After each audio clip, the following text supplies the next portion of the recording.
Always happy to help. We're live. Thanks, Sarah. Yay. Yay, Sarah saved the day. So, welcome back, everybody. Hi, folks. Hello. Sound is working. Excellent. Hey, things are going smoothly today, knock on wood.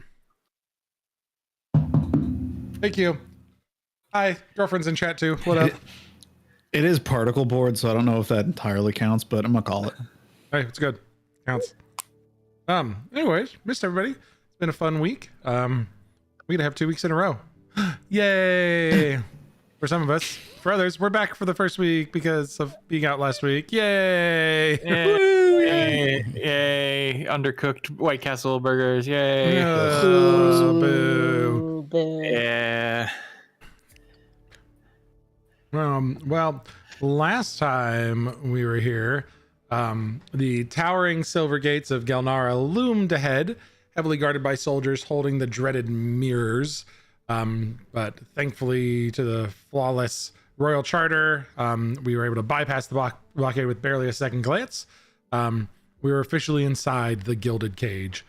However, city proved just as complicated in the on the inside.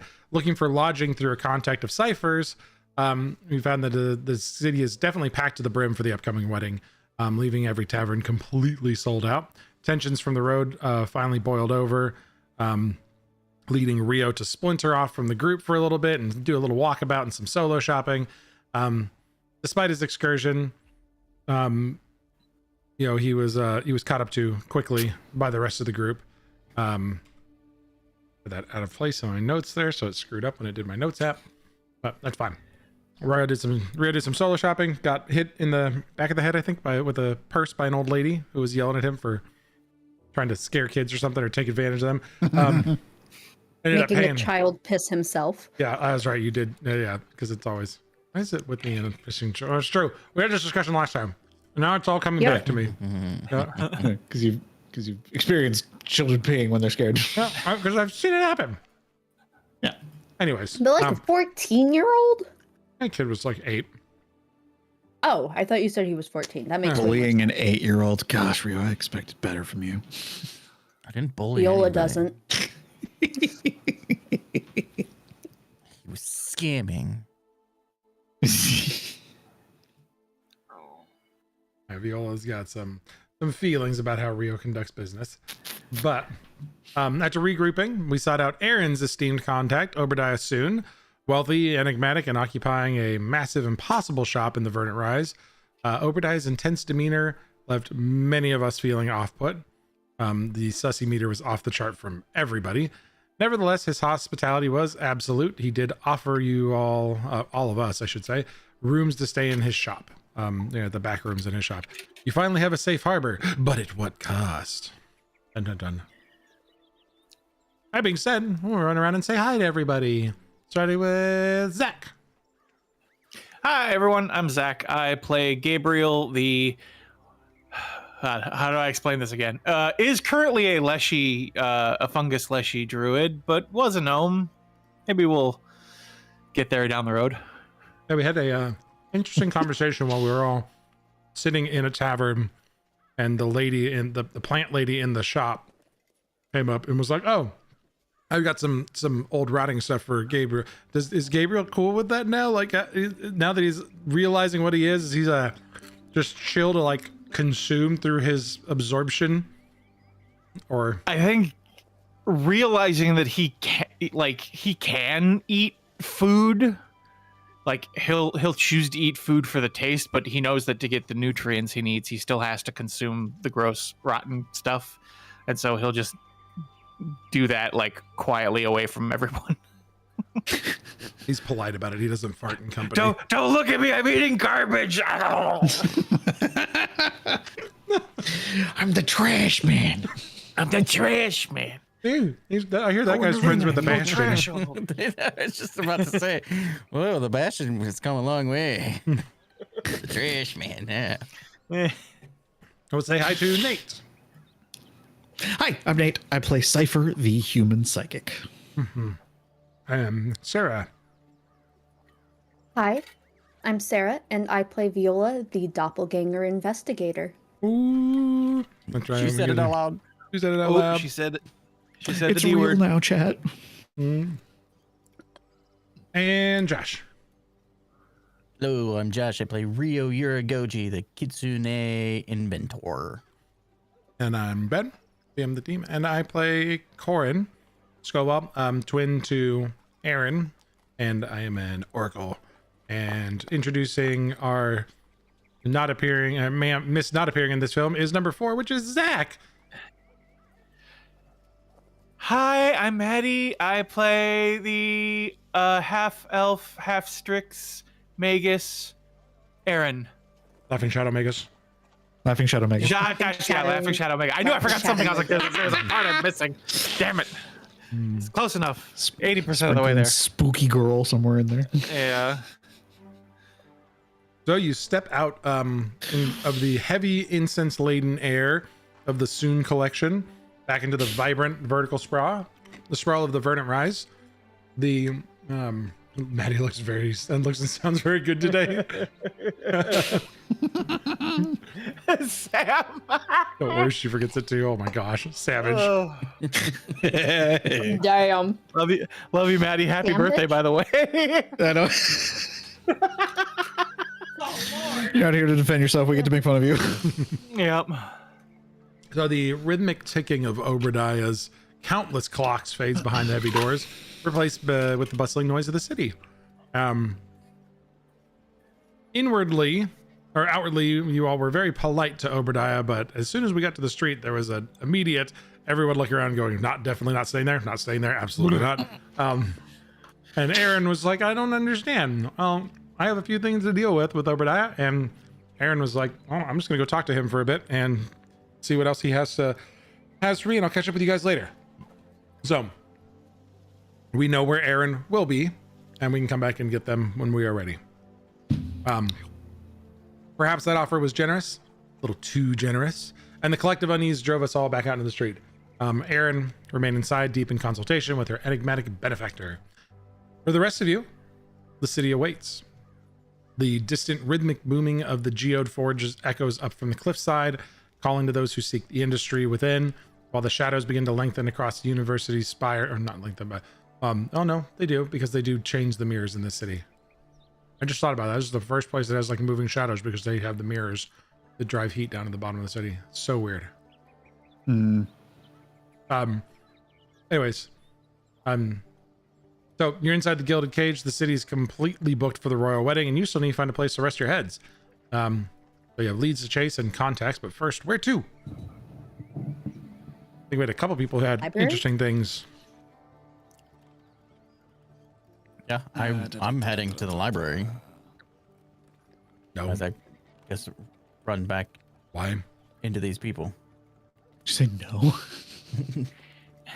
Corin goes, why? No, we don't need to go to the library. What do we need the library for? For I do. what? That's where your boy toy is, isn't it? That's demeaning. I would never use him in such a way. He's not an object for my enjoyment, like a plaything. What's wrong with you? What's wrong with you? Should I instead say failed lover? Almost was forever. Maybe former rather than failed. I understand Well, the it stories never that you turned- shared. You would casually throw about love and lust so you could achieve your goals, but Prasad and I held very deep intellectual conversations, and he was a valued companion and friend. I would never demean him with such base activities. And you don't want to go He see your sounds friend? nice. I left things suddenly and uneasily. I am concerned about running into him again. Well, you can either stay here Also, or come none with of you me, know about or him. do whatever Well, you want. Who knows about him again? Just I think it's just Viola. Oh, damn it. Viola in your mouth. Damn it. No, you told me. Oh, I did. Fuck. Well, don't tell people shit. I learned in that So if you exchange. disappeared somewhere, maybe it was, if it was sudden, then maybe it makes sense to, reappear suddenly. perhaps there can be forgiveness. You will never know if you don't try.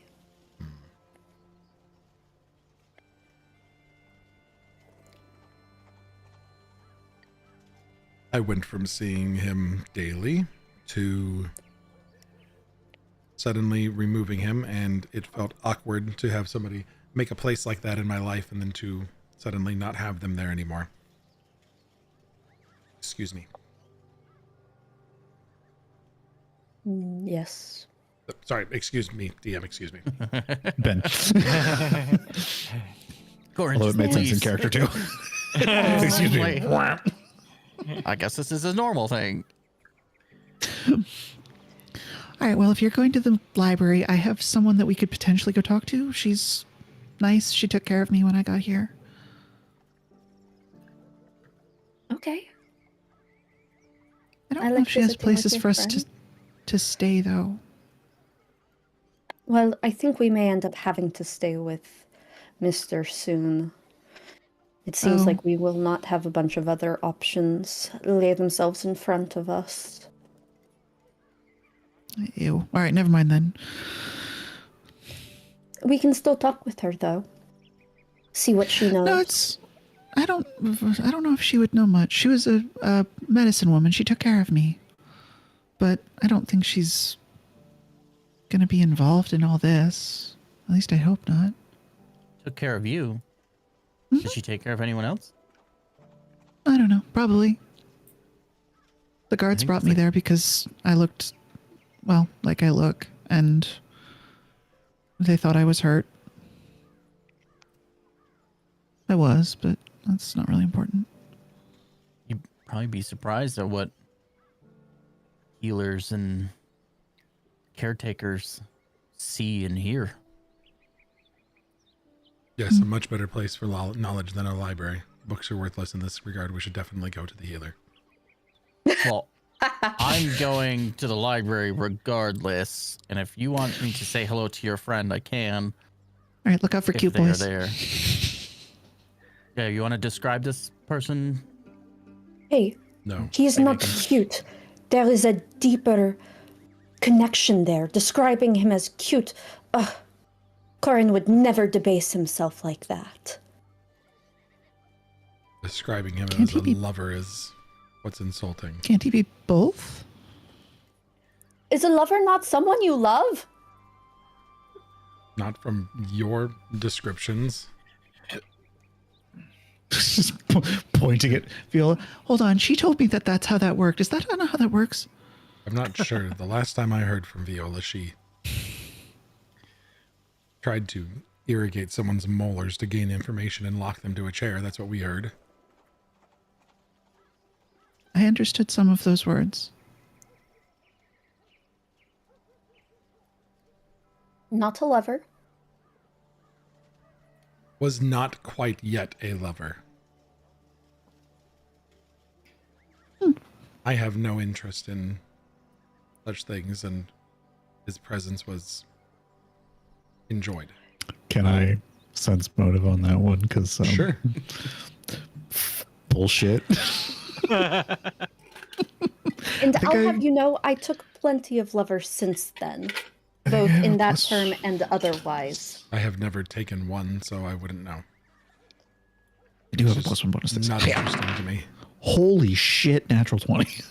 Woo! Hell yeah. So it's plus perception, so plus 33. Sure, Corin's basically asexual and does not have a romantic Okay. and physical interest in this person. But Okay, interesting.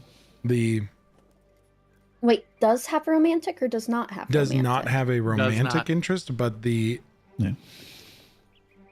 act of Probably just in the physical sense. ingratiating the person physically into his surroundings on a daily basis was comforting to him. Mhm. All right, so, friend, maybe if we're here for long enough and we have time, you can introduce us later. Hmm. You promised me that you would let me meet him. He sounds nice. I'm reconsidering my offer. Unnerving. Too late. You can wait out in the hallway or something like that, and I'll just go say hi for you. That is more acceptable. Oh, good. Then you can be in the room too. He's easily distracted. Same.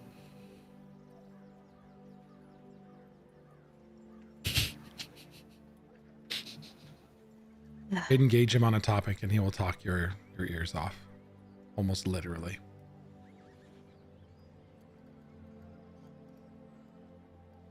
Almost literally. Sounds like you are still very fond of him. Do you think he would still hold you in that same fondness? I know you worry, but if you hold him in such high regard, I can't imagine that he would. I don't pretend to know how he felt because I don't. He spent plenty of time with me and I appreciated his company. I don't know if he felt the same way, and it wasn't a topic of discussion. Hmm. One moment, please. I'm the only parent home. Sorry. Yeah, fair. Okay. Yeah, no worries. Valid. Yeah. It seems like if they had such a good friendship that this person would be interested in hearing about what Corin's been up to, right? That's what I was thinking. I can find out. Well, if they're at Just the library. whisper to Rio. You are very fast. Go. Yes, I'm sure you could be back before Corin even turned back around. Sure. Anybody else need knowledge from the library? I'm gonna run to Busat. Want to see me do it again?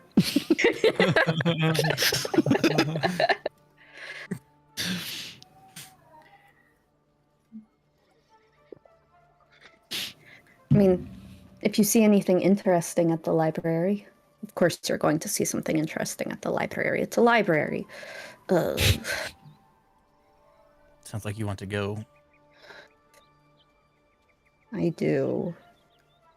Well, The only we only could- time I've ever gone to a library, we got attacked by monsters from the shadow dimension. So I'd like a better Yeah. experience with the library, I think. That I'm was sure a rare that's- experience given the library. Okay.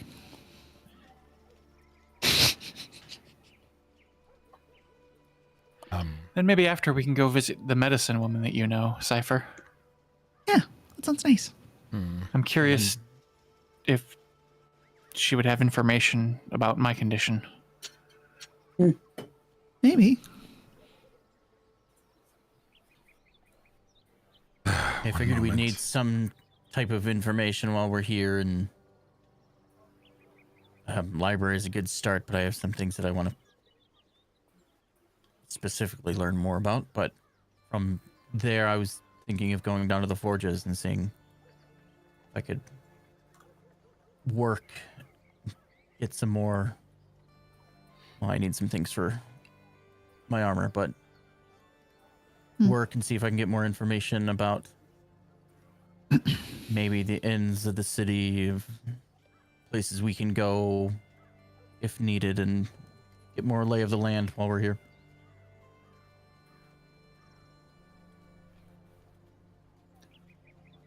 Corin's gonna go into Obadiah's shop and come back out about 5 minutes later. Did you forget something? No, I needed to purchase something. Oh, What'd you get?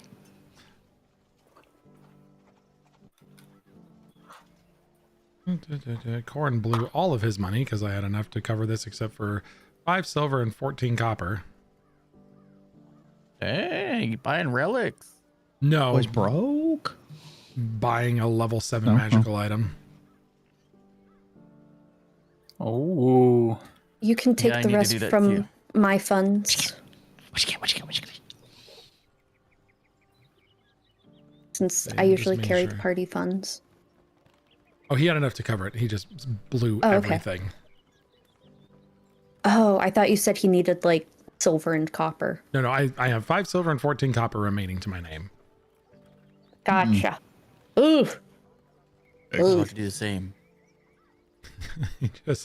he puts on this delicately embroidered scarf, flips it around, kind of huffs, and then casts a heightened rank of illusory disguise off of the scarf.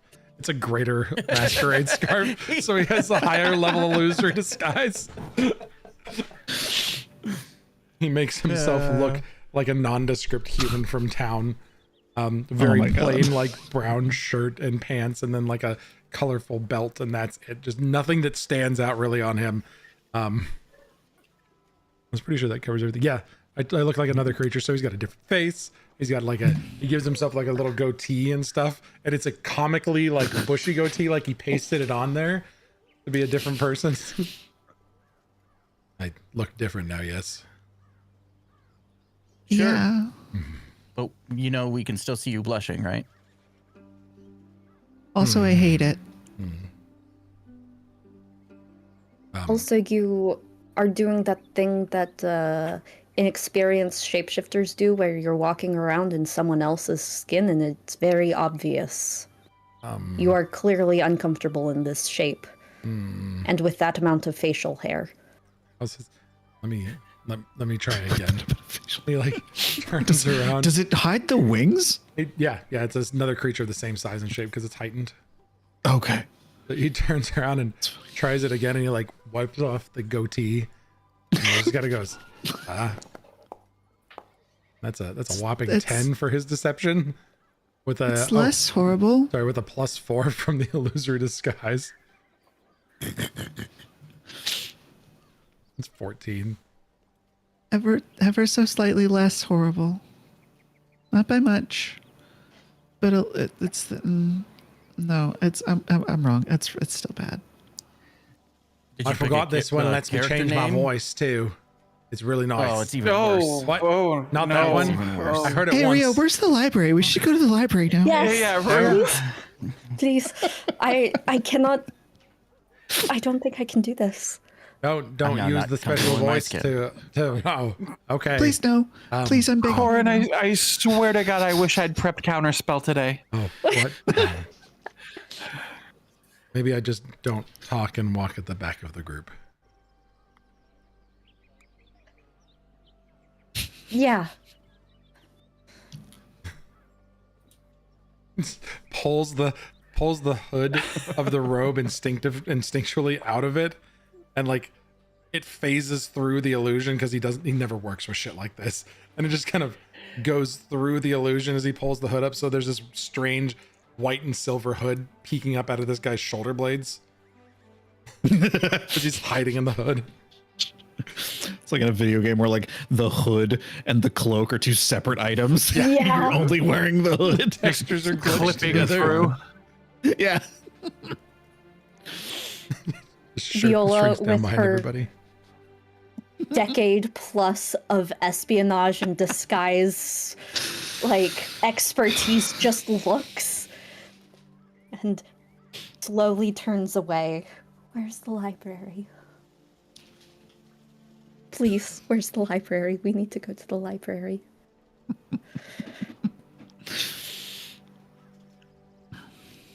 We walk to the library. Everybody do your walking animation.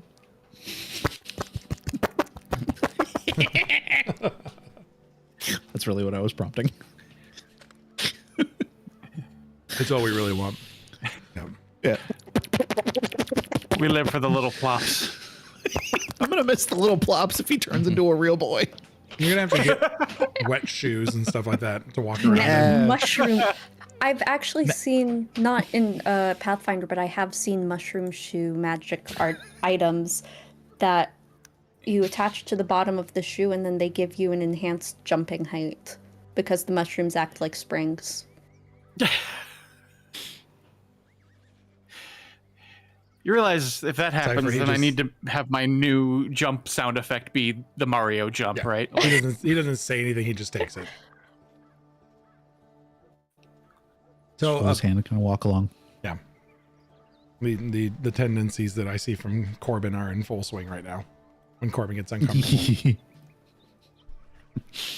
approaching the university feels like stepping into like a literal cathedral of knowledge. The entrance to this place is framed by colossal archways of white marble and prism-like glass that catches the sun. Some of the mirrors reflect near this place, so it shines patterns off the prism glass, casting rainbows across the steps as you walk up them. As you cross the threshold, the bustling noise of the prison ward instantly vanishes, replaced by magically reinforced reverent hush. The interior is impossibly vast, a dizzying labyrinth of floating staircases, towering dark oak bookshelves that seem to stretch endlessly upwards, and balconies woven with living vines of ivy. At the grand circular desk in the foyer sit the greeters, a pair of Kashrishi scholars. Kashrishi, stout rhinocerine humans, stout as in they're about 2.5 feet tall. They're tiny little rhino people. Little. They're very little. Stout rhinoceros humanoids. They wear these high collared, elegant robes. The most striking features, their foreheads have horns that are adorned in crystalline, glowing, pulsing violet light as you approach. They don't ask what you're looking for. The crystals are enhancing their psychic and empathic capabilities. They kind of gently brush against your surface thoughts. Those of you that are magically sensitive, they're not pressing, they're just kind of collecting what you're outwardly sending. So if you're thinking about what you're looking for, they don't go digging, and they'll only say something to you if you're hiding it for some reason.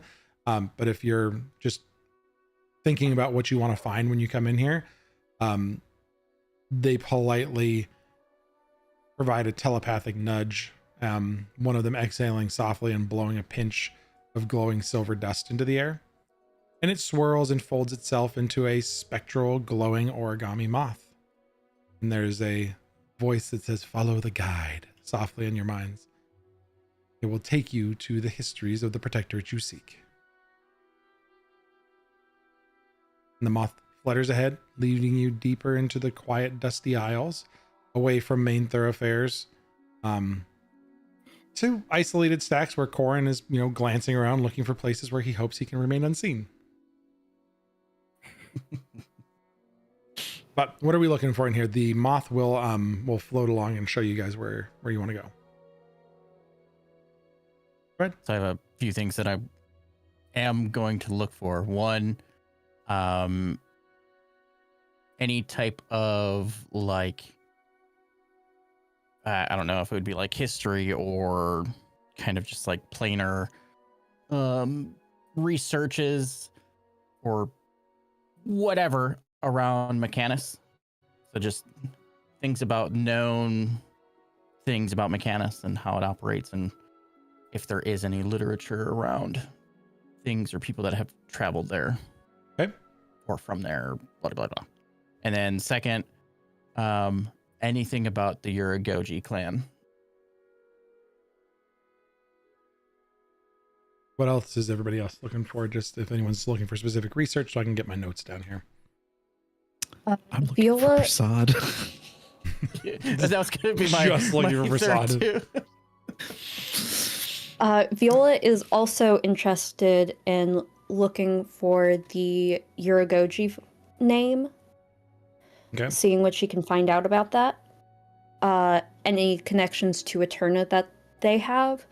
And then she would also like to look at any new research relating to psychic magic to see if she can find anything out about the people who may have had a hand in making Cypher. And then potentially, if there's time for anything else, Fey deals that involve outside bargaining chips.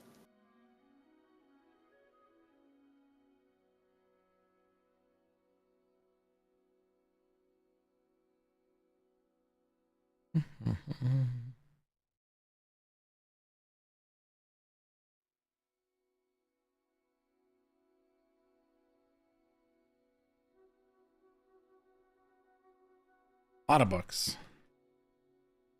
Mm-hmm. Trying to give me my scratch pad here. I started typing just like Mechanics data, and then somebody started going off on a whole list of stuff, so I had to switch it to a list mode, and I screwed up my formatting. Anybody else? That's fine. I've got it now. Like, I love the way the layout's done, but in my scratch pad, if I screw up the hotkey, it jumps over to the column where I've got like all my checklist and reminders, and it starts typing over there, and I typed like 3 bullet points over there before I realized where I was at. Whoops. Yeah. So I got data on Mechanics, your Goji clan data, books about the people who possibly made Cypher, Fey deals involving outside bargaining chips, and I read into that as contractual obligations of what may have happened with Gabe. Yes, basically. Okay. Also, any deities involving secrets or regrets. Okay.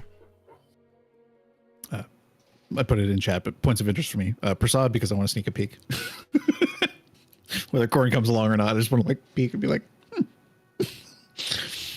and then see if they have any books on him. See if they can glean information on who he is based on a mental picture. Yeah. Regret and what else one more time? Secrets or regret, because that seems to be one of the main topics that the Assembly and the Hollowkin and then the Fae all had to deal with, secrets and regret. So I'm wondering if there's any big players involving all of those themes that may be like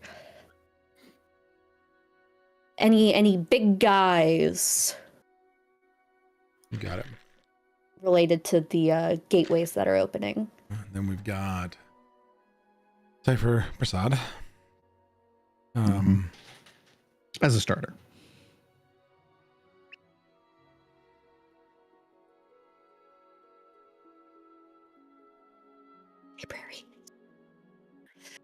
Library.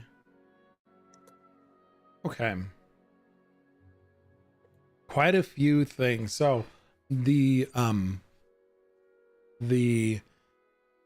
origami moth flies along in front of you, and then at some of the intersections it starts to split, and you feel as you are watching it a pull in a direction based off of who you are. So it feels like the moth is kind of calling to you a little bit to go in a direction with it. So Cypher, you are hanging out with Corin right now, and not necessarily looking specifically to a book right now, but mostly trying to hunt down Prasad. You don't have one that kind of splits off from the group. Kind of at an intersection. Okay. Hanging out.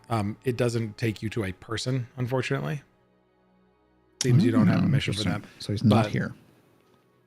Well, these things take you directly to shelves, and you see it as Rio goes down one of the aisles, and you see it split off, and Rio the moth kind of just goes into the bookshelf that you're standing in front of, and a couple volumes collect the dust of what once was the moth. So you kind of highlight some books that it wants you to pull out. I will pull out those books. Yeah, I got the note from Eben for Viola. Viola, couple more books, a few more shelves down. Oh yeah.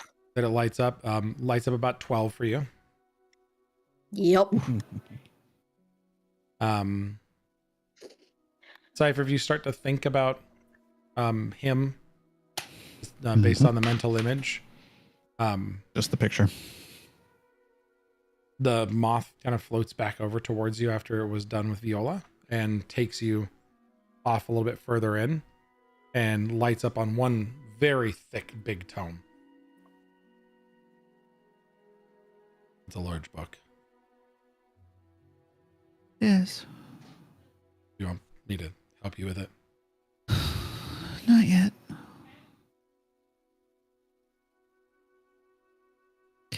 I'll telekinetically grab it off the shelf. I would like your help reading it, though. It's probably going to be a bit much for me. I can help you.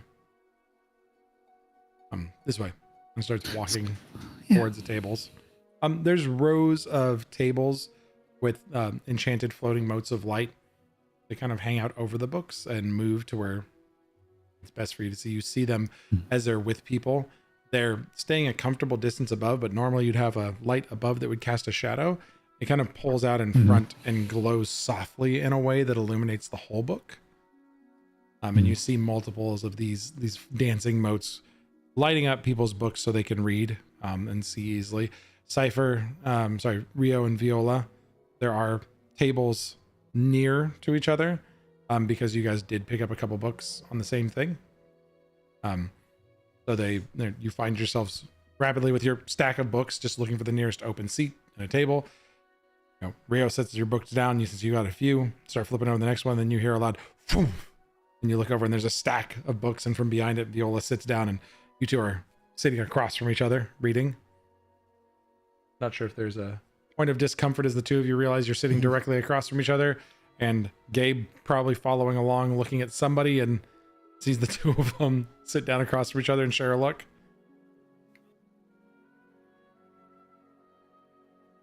Yeah, it's just like seeing the large stack of material she's about to consume. Shakes his head and just starts reading.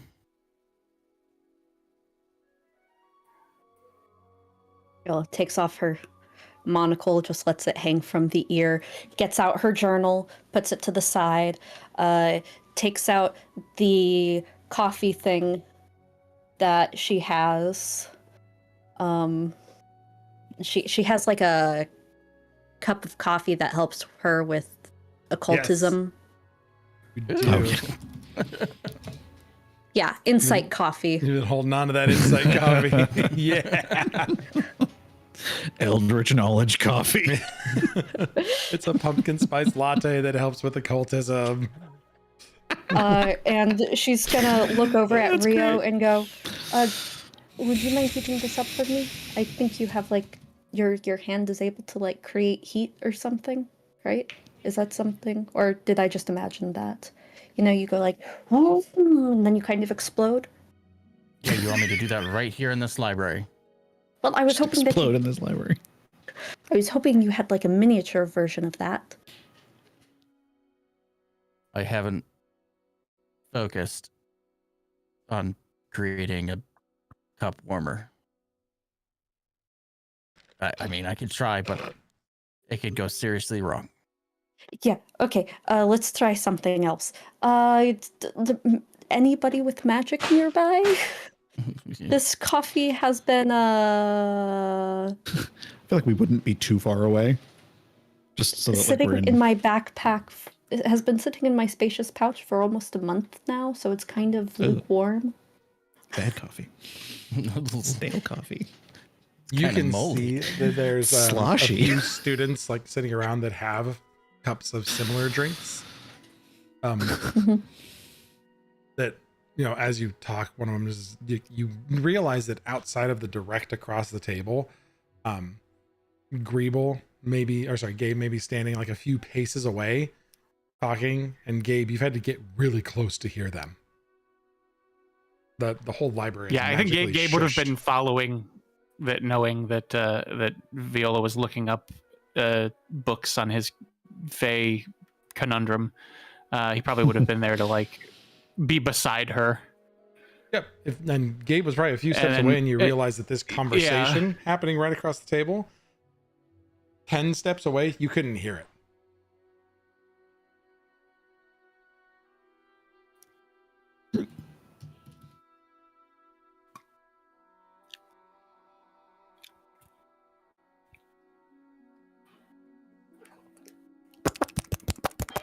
I said.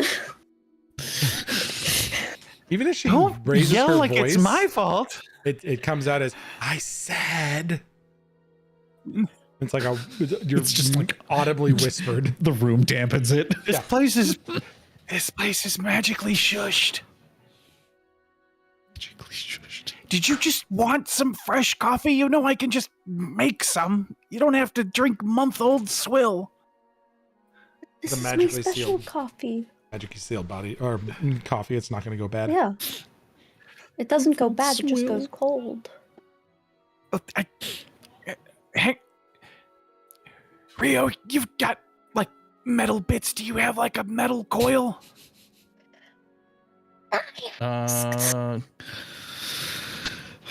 I mean, Got some sort of heating coil, right? Surely. I Just I some kind of definitely do. anything that'll conduct electricity. I just need something that conducts electricity. You actually. You know what, Greeble, actually, what month is this? Is this still winter? Viola's gay, it doesn't matter. I think so. Can you create ice? Viola's gay. It doesn't matter what. Does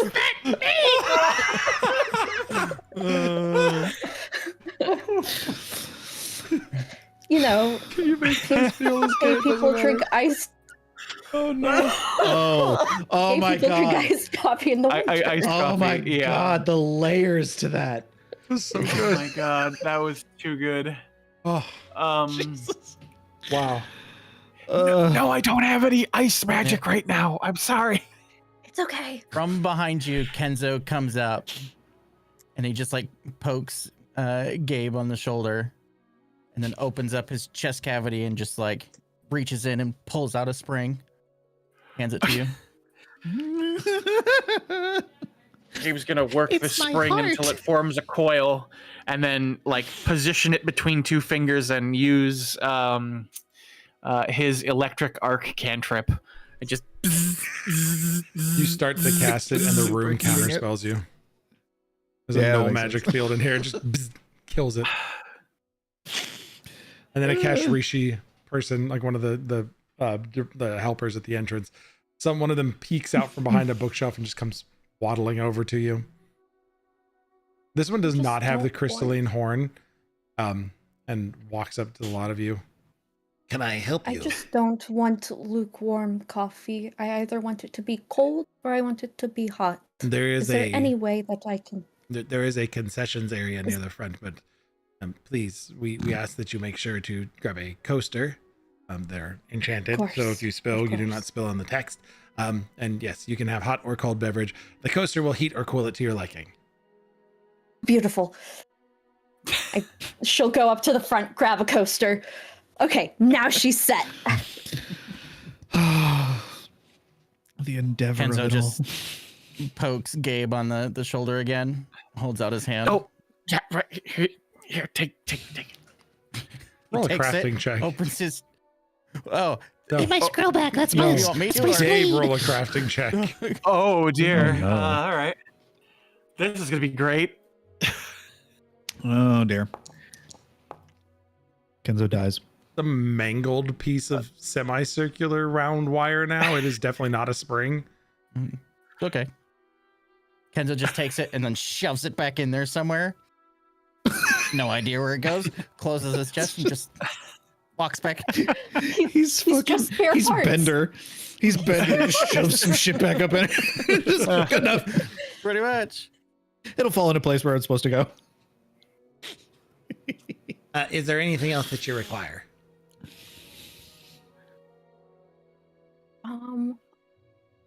Does she read the language that all of the books are in?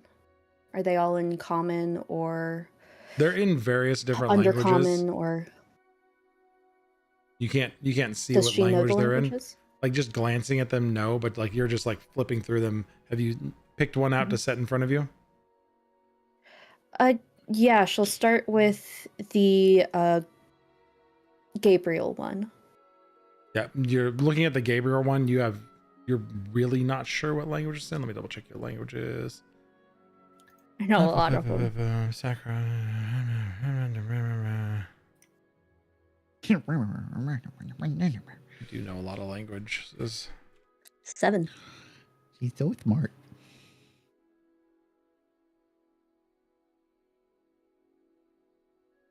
Nope, you don't know this language. Mm. But you're holding it, looking at it, you're like, Fair. yeah, I don't speak the language. Did you flip it out in front of you to read it? Like put it on the table so you can read it? Mhm. So as soon as you do, the light kind of comes down next to you to light up the book, and you feel a little warm glow over you, and you watch as the words change into your mother tongue. Oh. No more questions, thank you. All right, very good. If you need anything, there's points. There's like a small silver bell sitting up on the middle. If you ring that, one of us, we can come assist you. Thank you. Any books that you're finished with, please set in the receptacle at the end of the shelving, and we will put it back. Understood. Thank you. And he just waddles off. Telepathically over from the far corner. Did you guys get in trouble? No. Okay, good. There is a long pregnant pause before she does say no, though. It's like, no. Corin does seem to be looking for a place for you guys to sit down and read that book. And kind of decides on one for you to like lean over and go to the people. And then as soon as you start walking, Corin grabs you by the back of the collar and goes, "Nope, one of the cubicles will be better for two of us to sit down and read. It's much better in a private space. Let's go this way." And just like grabs you and drags. Did you see him? No, I see a better place to sit. You do not need sense motive to tell that he is fucking lying through his teeth. Can I look around? Sure, you look around. There's probably 36 people in here. If memory serves, he was described. Mhm. Where was it? From Katya. Yeah, he's from Katya, which is why I want to go to Katya. If I recall correctly, he has dark hair. I don't know if that narrows it down. Sure, 20 of the people in here have dark hair. Session 19. Hmm? All right. All right. But you have to point him out to me once we sit down, okay? Doesn't say anything, just drags you over to the other side, across the other bookshelves, to a bunch of cubicles where there's room for multiple people to sit privately and read a book. Okay. To pull some DM level stuff out my ass of world lore and history, as people have a whole bunch of books to read from. There are no books in this place that let you just ask questions and have the answers of everything at your fingertips. Boo!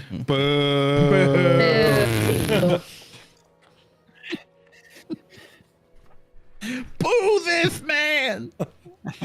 Gave one group a wish and they inadvertently and very willy-nilly fucking rewrote half of the world's history. Gave another group a gift or a wish and they were just like, we're gonna wish a book into existence that tells us whatever we want to know and it's not cursed. Great.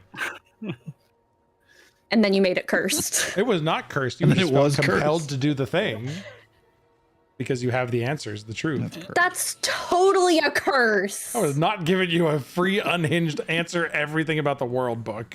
Okay. God. We did kind of fly a little close to the sun on that one there. You Icarus the fuck out of that, okay? All right. Let's start with Mechanus data. Are we spending the afternoon in here researching stuff, reading through all these various books? And Rio and Viola, do you start collaborating together as you're both reading books from the Uragoji clan stuff? And the two of you notice that each of you have a couple books that your little color-coded origami moth colored dust that was on yours is also partially on the other person's books. They're all like cross-pollinated.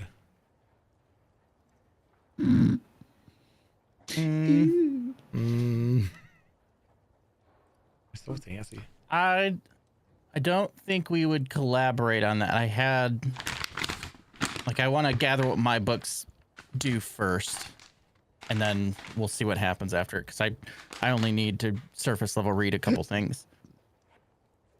But really, the goal that I'm getting is like, if someone has done the basic, like, purpose of Mechanus, and just like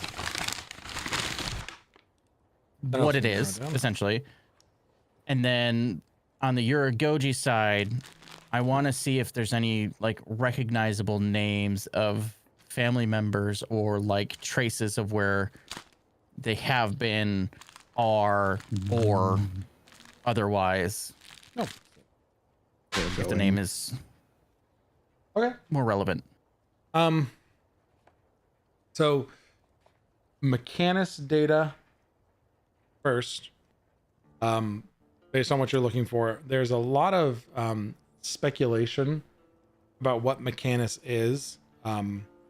There is mention of a Kitsune professor from Busat that had some information about Mechanus, but very soon after the Herald of Rot / Amana was destroyed, the professor disappeared without a trace. Nobody knows where Oh, they he went. went home. Oh, that's right. Most of the Mechanus data is speculative. There's a few things that person said that kind of made it through into these texts, but as you're reading through, it's speculative research based on very little data. It's trying to collect, and it's going off of like multitudes of stories. There's no concrete data about what Mechanus is, or no. People are getting close, but nobody's hitting the mark. There's a lot of speculative information but there's nothing that's in these tomes. They know of it as a plane that exists. They know that it has very close ties to time and the function of time within the universe. But there's nothing that explains how the mechanical function works, what its purpose is. Yeah, so no mention of the march or anything like that. No mention of the march, nothing about it. And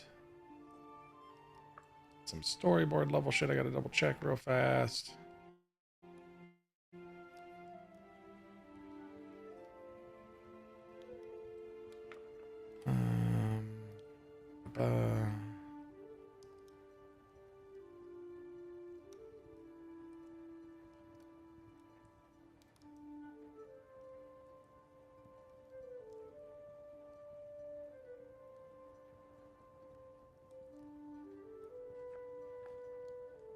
There is some mention of there's some mention of a point in time that's is brought up in a couple of these books that they received. They're talking to this professor. There was a specific type of a specific time called in the history of this planet called the schism, that they're not sure exactly when it was. But there is technology from before then that people have become or started to become aware of, but they can't put their fingers on what it is. So nobody's really hit on the fact that, like some of the pre-schism technology is, the city of Udbrea, like it's collapsed pieces that have made up. They haven't gotten to that yet. They haven't figured it out. It's not like there's talk though of devices that are strangely powerful that likely have roots in Mechanus. And that's about as close as they get as speculation that something may be connected if this stuff was here. And there's also a pretty clear distinction that the chassis of the Urig came from Mechanus in some fashion. So they do. Okay. And there is a sideline mark about in that book specifically that's talking about the Urig. There's someone has penciled in the margins Urigoji ? Oh shit. That's the only mention you find there. The other mention you find is of the Urigoji clans. Like the information you get is information about the Urigoji clans from the Coalition Republic. There's a few tomes of the Urigoji clan, which are a couple thousand strong at this point, of the Teavor Urigoji, which is part of the group of Kitsune. Some of these are records from the Coalition Empire that have made their way to the south after the events of the Herald about 20 years ago. The Coalition Empire started to accept visitors. And over the last 20 years, a wealth of information has sprung up out of there, and a lot of people have gone and explored it. So a lot of the books that you and Viola both have, so Viola for you as well, are notes on the Uragogi as merchants and knowledge collectors and scholars, traders of information that are from the Quilatian Empire and have ties to Eterna in the fact that they are frequent travelers to Eterna. The lineage of the And Uragogi. what's the coalition called? So the Quilatian Empire, Quilatian, and I'll put that in the chat for okay. you. That is the continent of Geet up in the north. The right-hand side of that nation is the Quilatian Empire. Gotcha. And it opened its borders after the fall of the the Herald of Rot, and timelines were restored and interplanar travel was available. They were the elementals that were here, that were born of this planet, were able to connect with the elemental planes again. Aw. And have felt comfortable, and they're able to travel between their home planes. Well, their home plane is here, so they are the primal elementals of Teavor. But they're able to now interface with their elemental home planes, and basically have learned a lot and grown from there, and they feel a lot more comfortable now. And that Your also, tools people brought in. yeah, My people. the cool's people. They're having a good time It's now, so cool. 20 years later. But the Uragogi clan that is present in Teavor, at this point, they are offshoots from, there appears to have been, there was a time before the, so for Rio, the meta story is, he's way back at like long time ago, got kind of knocked out of time in a weird fashion. But for the rest of Teavor, when Buraz, the corruptor, did his bullshit and cracked the sky, he caused a desynchronization of time with the rest of the universe. During that time, though, there were travelers from other planes here in hiding, observing, and there was a group of the Uragogi clan. And this would have been about 150 years ago, 250 years ago at this point, 150 years ago at this point. And unfortunately, that first group that came over, there is an entire history of the 4 or 5 generations that have been, 4 or 5 generations that have been living here, but they have rapidly grown and changed because of the time that they were stuck within the Quilatian Empire, in hiding, and then a few of them moving out as humans. So they've rapidly acclimated to this place, and have kind of forgotten about home because they kind of got dropped in on a war when they were stuck here. And the ones that grew from here were surviving and hiding, and history kind of got lost to them. But the group that came over, because of the way time was screwed up at that point, there's something different with you. But what's concerning is to find out that the first ones that came over were older cousins of yours. There was a couple of them from across the clan. Like, you recognize some of the names. They were like an aunt once removed and like a couple second cousins or something, but they were different family members. So they were far enough apart that it wouldn't have been like interbreeding or anything like that. And there's a couple other clan members from different groups. But it was Uragogi and one other clan, the Shinta, that lived here. And they're the 2 clans that survived. They all died out. The first generation, they all died out within like 5 years of living here trapped. And then the other Kitsune were aging and dying out within about 40 to 50 years. So there's been probably 5 or 6 generations actually. And now that things have kind of resynchronized, their being is more aligned to Teavor time. So they're living standard Kitsune lifespans. But 5-6 generations have passed since those originals. All right. I guess as he's finishing up reading that book, he just closes it, and if anybody's watching, he just starts tearing and just sad.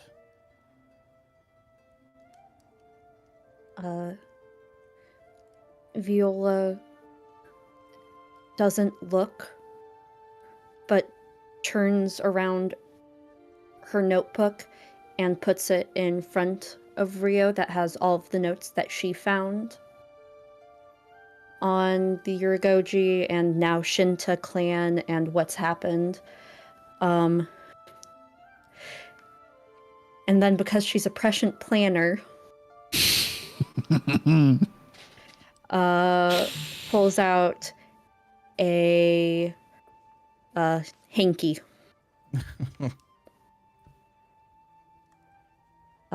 And it has little gears stitched into it on the corner design.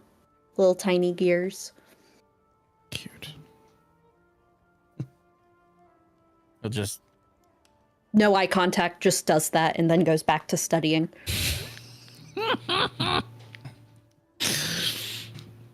just takes a moment and takes it and kind of wipes his tears and then folds it very nicely and sets it back on her notes.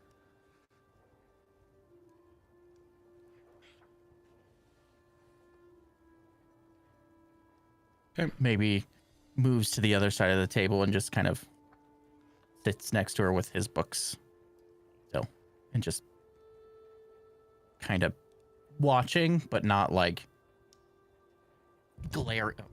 glaring at her like innately, just there if she needs a spot, like just with a different language that is kitsune or something.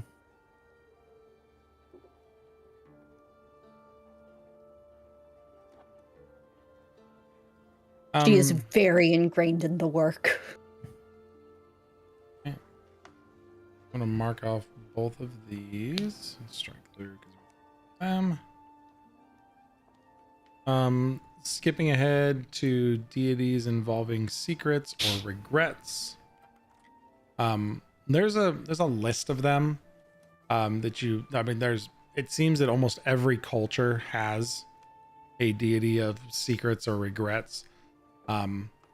Couple interesting ones that jumped up was Olvora, the Hushed Echo. It's a fetchling deity, a faceless figure draped in heavy absorbing shadows. Domains of secrecy, sorrow, repose. Edicts of hide plain truths to protect others, absorb regrets of the dying, and keep promises made in the dark. And anathema of revealing secrets entrusted to you in confidence, or forcing someone to confront a regret that breaks their mind. There's Vashan of the Drowned Word, which is an Azarketi deity. Domains water, secrecy, sorrow, void. An impossibly massive deep sea serpentine creature whose scales are carved in forgotten languages. This Vashan is tied closely with the fabled lost city of Neritria, and has to do with Azarketi and Neritrian ancestries. There's a whole nother campaign exploring Neritria right now. There we go. Cool. That's why I recognize That's it. why it's a nod to another campaign. But It's like, yeah. I know that name. I know that name. Edicts of letting the sea swallow your shame, drown physical evidence of great betrayals, seek out the deep places of the world. Anathema, dredging out the past, literally or metaphorically, speaking ill of the drowned. There's a dwarven god, Fulgrim, Stone Sigh, Earth, Sorrow, Secrecy, Duty are domains. The god of the Shattered Pick, patron of collapsed minds, lost expedition, shame of failure. His edicts: carve your greatest regrets into stone and bury them deep. Remember the failures of your ancestors, don't repeat them. Anathemas of boasting victories won through deceit, abandoning a sealed vault, or allowing an outsider to read the Black Ledger. They have secret histories of dwarven cowardice or other betrayals is kept in the Black Ledger, deep within clam vaults to replay or to hope that show that they're never going to be repeated. Brigitte, can you close the door, please? You guys are home. Thank you. That's cool. You have the Tengu god, Karu, the Feathered Void. Domains of secrecy, trickery, sorrow, and air. Tengu are often seen, as scavengers or omen barrows, and Karu embodies the scavenging of memories, portrayed as a colossal raven with no eyes. Karu doesn't keep secrets, Karu eats them. Corbin, what you want to show me right there? Let me see. I am Hot second. secrets. Karu is such a like whimsical ass name. It is. I like Karu. I'm laying down We gods should in all case somebody adopt- decides wants to play as someone who follows something like Karu. We should all adopt Karu as our patron deity, given that we are all birds. We are the rookery. Oh no. Okay, well then, a bird. and I'll get all my lore. Yes, you are. You're spiritually a bird. You collect shiny objects. Oh, Karu doesn't keep secrets. Karu eats them. Worshippers who are drowning in guilt will seek out a priest of Karu to have the memory of the regret magically plucked from their mind. The cost, however, is that Karu often takes a joyful memory as payment. Edicts are relieving others of mental burdens through magic or deceptions, and to hoard scandalous truths as currency. Anathemas are to return a forgotten memory to someone who paid to lose it, or to write down a secret. Secrets must only be kept in your mind. Interesting. And then finally, a very interesting one is Inariel, the Weeping Mask. It's an Anadi ancestry deity. The Anadi were the spider shape changers, which, side note, did you guys ever discover the one that's in the game? Yes. Yeah. Okay, I can't remember if you guys did or not, because it was all the way back in Chimera's Dunscape. girlfriend. Yes. It was back in Dunscape. Wait, Chimera's girlfriend. Yeah. Chimera. I thought it was Chimera. Was it? Chimera was the cat lady. Oh, okay. Then it Sorry, was girlfriend. Chimera's. We boyfriend, girlfriend. You did say they were shape changers, so I don't entirely know, but yeah, we Someone we that came they to were visit her sharing a one time. bedroom with. Yeah, we came to visit one time, and we saw this person like scuttling away in the dark, seemingly like people here. No. There was a whole spiel about how they do not prefer to be around people, and they prefer to keep themselves very secret and hidden. Yeah, there's the big one that I don't think you guys ever went And then to. Viola was like, "Oh wow, imagine that." So in Dunscape, there was a place called the Rise Repose. Davok Cadigan and his journeys across Limendor, like that was his place.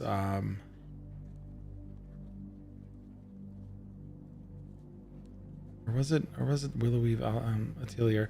One of these two spots, I think it was the Rise Repose. Yeah, that's right. I put it in there for a reason. Hold on. This was the secret you guys never discovered in Dunscape. So there was a speakeasy in Dunscape. Oh, that's cool. And I built it because I wanted to include Stash in the game this time. The cat? Yes. What other stash? I don't know.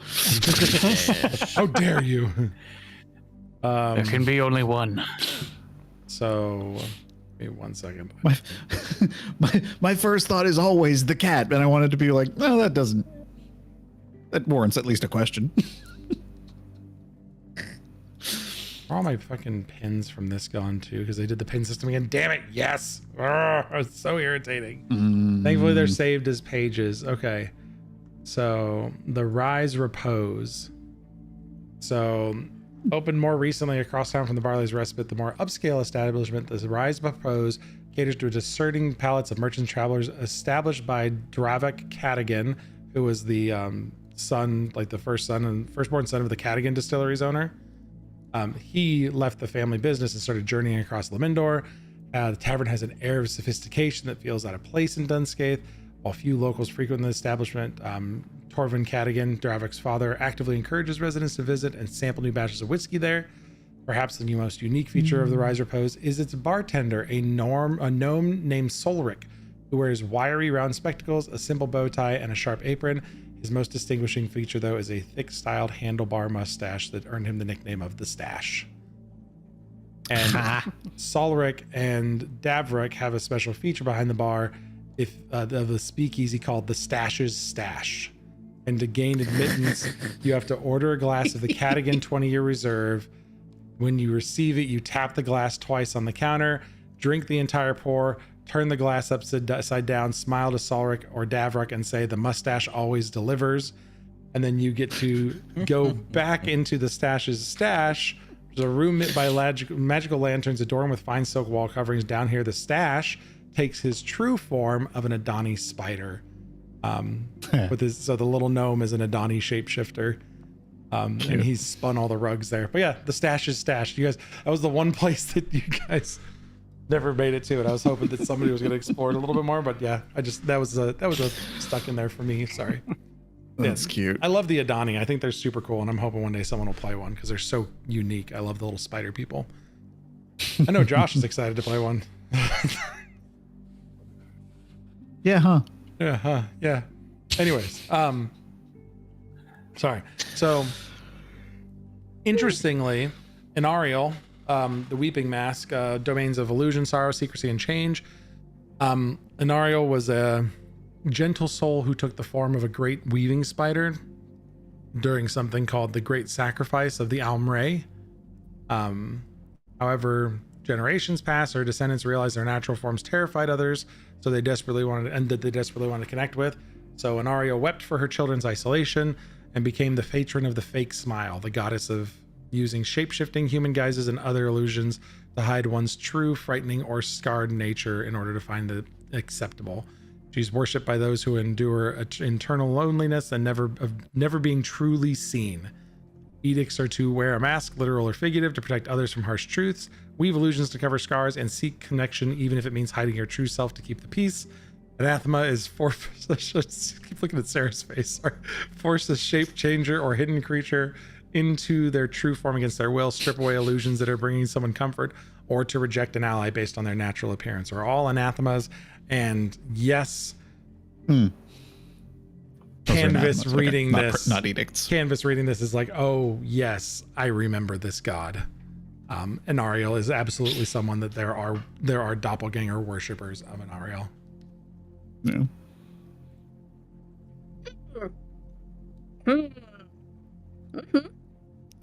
What was the first god again? I didn't The get first the name. one was Ulvora, the Hushed Echo, the fetchling deity. Ulvora. Yep, Ulvora. Could you send a list of everything you just said into like a chat or something? Yes, because I was really trying to get everything down. But because I the went gremlins in my brain. Went and made a whole bunch of gods really early, and I just went and got my list of them. Thanks. It's nice when you can just search your freaking edicts and stuff and find everybody. Secrets. You have a list of these? Yes, I do. Thank you, Legend Keeper. Dang it. Okay, you know what? I will chop these last two out because you know what? I turned off my Discord thing to get my free bonus stuff, and it won't let me send big messages anymore. There you go. Have a list of all of them. And their edicts, descriptions, anathema, domains, all that stuff. There is a couple people who wanted custom gods for their characters, so I made a shitload of custom gods for this world now. Because previously it was the gods don't care about you. Now it's the gods are, this is your god's playground. They very much care. Somewhat related Discord news. They are apparently walking back a lot of the stuff that they were doing that was shitty and fucked up. Because apparently you can bully a corporation. Yeah. They looked at all the money they were losing. They were looking at all the money they were losing. We're like, hey, maybe we shouldn't, because suddenly go public and make the worst decisions ever, and people are like, hey, so your stock's worth fuck all now. Haha. That's what you get. Anyway, I just thought that was funny because yeah, you find a ton of information involving deities or secrets or regrets, and little reminders of people or deities that you've heard of that you've been like, maybe not. I don't know what Canvas's original ideas were for worship, but Viola probably does not actively worship this shape-changing god. No. Very much not.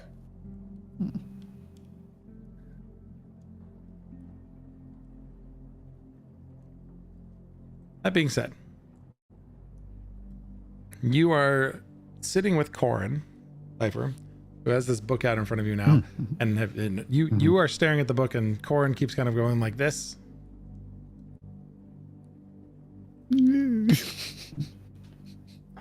As you are staring at the book, not sure if you want to read it. What's the title? The title is Distinguished Wizards and Their Fields.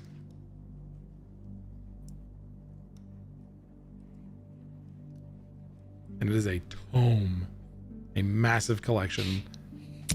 I'm assuming the magic dust moth does not point to where in the book we are looking for this information. No. Just that this is the book you're looking for. This is a book that you're looking for, yep. Okay, I'm going to blind open to a random page and hope that it has a picture of said distinguished wizard. You blind open to a page of Lord Flaruven, a renowned thaumaturgist who, managed to standardize prestidigitation to no longer destroy clothing when you cleaned it some 600 years ago, and was able to get things right to where you could use prestidigitation to clean, heat, cleanse, all sorts of neat, nifty uses. Looks like a dropout college guy that had a really lucky invention and just rode that to success for the rest of his life. Relatable. No picture. There's a picture of him, but not of your guy. Oh. No, but there is a picture. There's a picture. Okay. Blind flipped to the previous page. Is there a picture of that one? There's a picture on this one, but it's not your guy. Kind of keep just keep blind flipping, making sure okay, they all have pictures for them. Yes.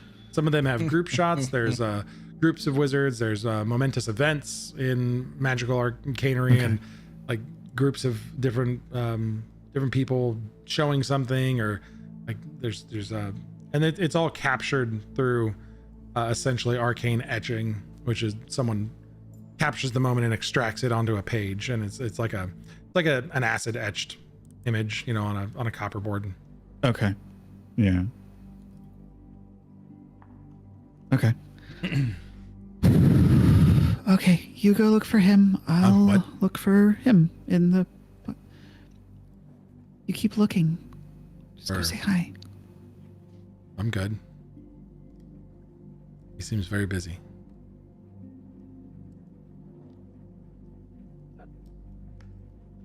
Go say hi, or I'm going to reach out telepathically and make him come over here.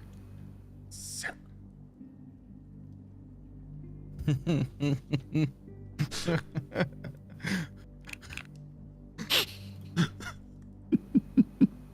were going to read out loud what it said because it messed up the cameras for me to read that. Read what? Wait, read what? It's in the voice chat. Oh. I know he said etching, however. Sounded like arcade edging and I got scared. I wanted to read it because I couldn't see it, and I had to click away from it because it messed up the camera, so that's why I did it read out loud. Any sane person would be scared by such a feat.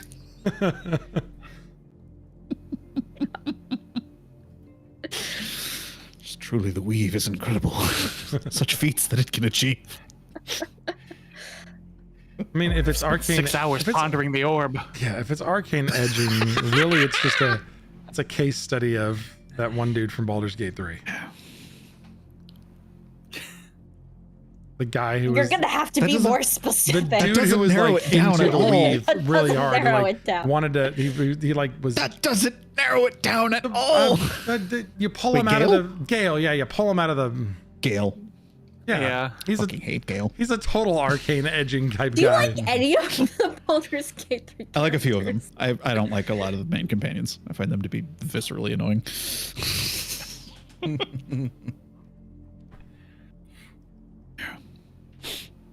I like Karlak. Everyone likes Karlak. Everyone likes Karlak. I'm saying I like If pizza. you don't like Karlak, there's something wrong with you. I'm good. You you want to speak to him, he's over there. But if you call him, I will find my way out of here very quickly. I have no interest in seeing him today. I'm not prepared to. I suggest you meet him. He's very passionate and well informed about many things. All right, maybe later. For now, I gotta find whatever his name is. Just at least have something. And flip back to the beginning of the book. This is gonna take so long. Just start flipping through pages one at a time until I see a face that I recognize. I assume it will. You said like thick book. Like I'm assuming it's gonna take hours. Yeah, it's a thick book. Yeah. If you're looking at every picture, it's gonna take you a while to get through it. There's a lot of, like I said, group shots, a lot of portraits and stuff. So do you have a method for how you're gonna tackle this? I will look quicker at the ones where it is just like, oh yes, I am Wizard McWizardman, and this is my portrait that I commissioned. Blah blah blah. Those ones go quick. If it's a group shot, I will actually take a second. Yeah, I will actually take it a second to like actually assess who's in the shot and see if there's any sense to it, or not sense, familiarity to it. Okay, give me a secret, or give me a perception roll. You don't have to make it a secret. Okay. Yeah. Wow. 31. Okay. I was surprised when I rolled. Okay. Yeah, you rolled very well. You spend quite a while digging into it, and after investigating a picture that has a group of wizards, you find him in the background of a shot of a group with like 14 wizards in it. Oh, so the page isn't about him then? About a group of people who found a way to channel the resilience of the soul and understand how magic worked across the different portions of the soul. Specifically, this group of wizards worked very hard to stop an event some 400 years ago. A blood orc curse where they perfected the art of phenomancy. Oh no. And that's where we're going to take a quick break. Oh no. Oh, shit. Here we go again. Here we go again, All indeed, right. apparently. I'll take a quick break, everybody, and we'll be back in a little bit.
Welcome back, everybody. I need the stinger to go like whoosh or something as we come back. Scare the parrot. No, we just got to do it ourselves. Everybody, 3, 2, 1. Whoosh. Give one I of these. couldn't do it because I had brownie batter cookie in my mouth. That would have been even better. There you go. We've got the Wait, dramatic. that's, we have that's- that. Is that the I've noise never where we're used. supposed We to have the be sound quiet? effect for everyone shut up Ben's talking. Yeah, that I've one. never used it. I made it. You made it. I gotta. needed I haven't needed to. I should though at some point. I feel like there's a couple points where I've been like I need to. There's a couple times I want to go like. Oh no! Oh no! Oh no! Oh no! I'll be honest, every time we've botched a roll that we've tried to get, I've just wanted to It do. was at this moment he knew. He fucked up. The other group I use a lot when they're trying to do something excellent. I use no, not that one. I use this one.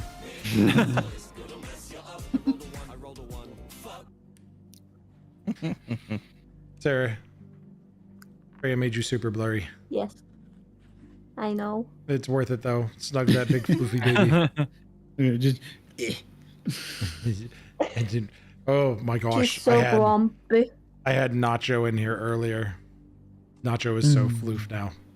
Like seriously, like one of the people that was watching on the in the morning stream was like, I have never met a cat with a beard. Because Nacho is just like floof face. He's such a floofy boy. But he does not like coming to me, so his brother loves me though. Bean is my best buddy now. That's crazy. cute. All right. Oh, fluffy, fluffy baby. So Sorry. yeah. Cypher, you are sitting there with the realization that this person did some weird magic that you've probably never heard of. Probably not. And you're just kind of like, but there he is. There's his face. Yeah, that's him. There's not a name listed. There's no individual names listed for this. It's captured the event. And it shows 400 years ago as the time that this event was taken. Yes, the actual timeline. Let me get it for you. Because I have to go back into the old histories for this one. For when Phenomancy was made. I'm gonna go back to the Google Drive histories because I have not, even though I've got the timeline sync. Did I put it in here yet? Major historic markers. Nope. Nope, I was doing campaigns first. CRI on crap. Come on, Google Drive. History of the modern ages. Ow. This gigantic, ridiculous document. Scroll, scroll, scroll, scroll, scroll. Scroll, scroll, scroll, scroll, scroll. Okay. All right, too far. Go back. Judgment of Burroughs. We judge you. He judged the elves and said, fuck you, elves. We find you guilty of being Baraz. Is this, I just realized too, this may be a fucking mindfuck that it's not 400 years ago. That's correct. I pulled that number out of my ass. Oh yeah, it's good because it's gonna be a really good mindfuck. Because I'm still sticking with this because I like it for this character. I feel like make you ask some questions. Okay. Need my calculator. Oh no. I did not mean to pin Juliet saying, "Oh, so sad." No, I was like, unpin this why did message. that get pinned just now? Because I accidentally clicked the wrong thing. Juliet saying, "Oh, so sad." Okay. Oh, so sad. Womp womp. So we are currently at. Sorry, calendar math, because I have to be that guy. It is currently 24/24 on the actual history timeline.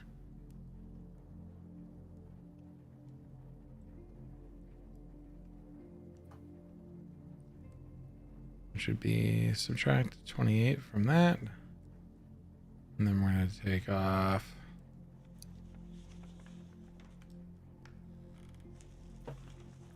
Wait, no, I'm dumb. I freaking did this properly. It's 2271 right there. Minus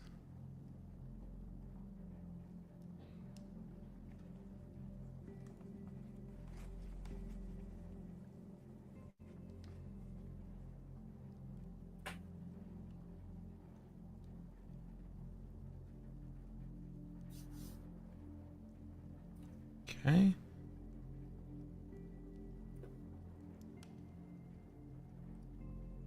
So it has a weird date marker that you're not sure exactly what it says. It's 445 YC. YC? Yes. And I have no, so I don't know in character that that's 400 years ago. No, you don't know what that means at all. You don't actually know what date that is. And Okay. Corin, who is a student, is kind of like drifting, slowly, like looking back and kind of not paying attention half-heartedly as you're staring, and realize you're looking, and leans back in and says, "You found something interesting?" Just point to him. That's him. Also, what is That human there? 445 YC? Yeah. What? That can't be him. Do you That's know him. Do you know him? He's human. Mm-hmm. Okay, I have a kid emergency. I'm sorry. What is he doing? Uh-oh. Back to painting.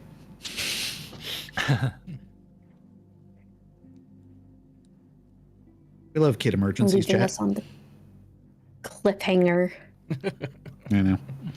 'Tis his job as dungeon master to cliffhang us once in a while. My shoulders are kind of getting tired from it, though. I'm just gonna. He's holding you by the arm. He's got a toe on me.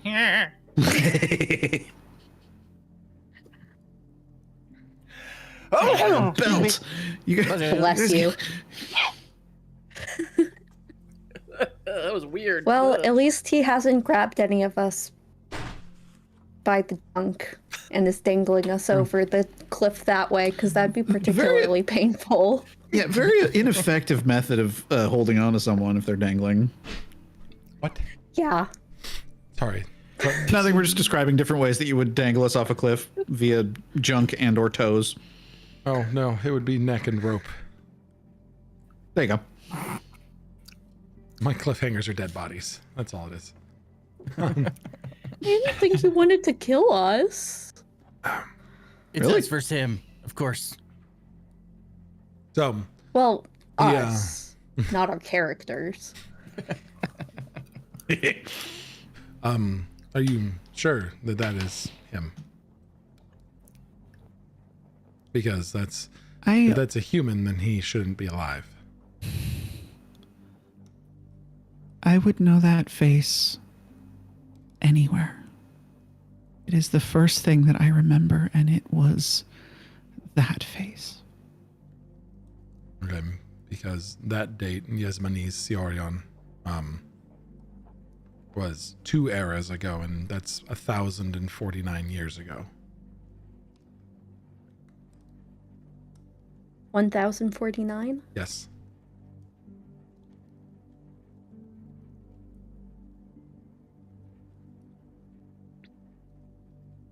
All right. So he is really old? Most humans live for 70 to 100 years.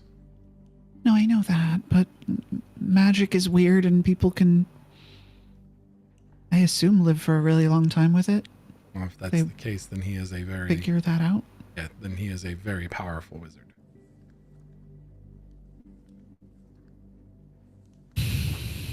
Not like I'm bragging or anything, but I would imagine it's not easy making a person. I would say that it's not. And you are quite a unique and special individual that it would take additional effort to make someone as kind-hearted as you. Don't think he had anything to do with that. I wouldn't know. I'm sorry. It's okay. It was an attempted compliment, but I'm not good at them. It was also an attempted compliment. I credit you and your sister a lot for kind of the way I am. Rio, Viola, Gabe.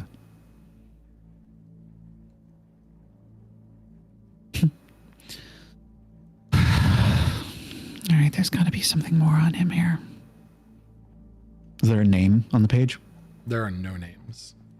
It describes the breakthrough in subduing the They're magic. proper nouns of any kind. No.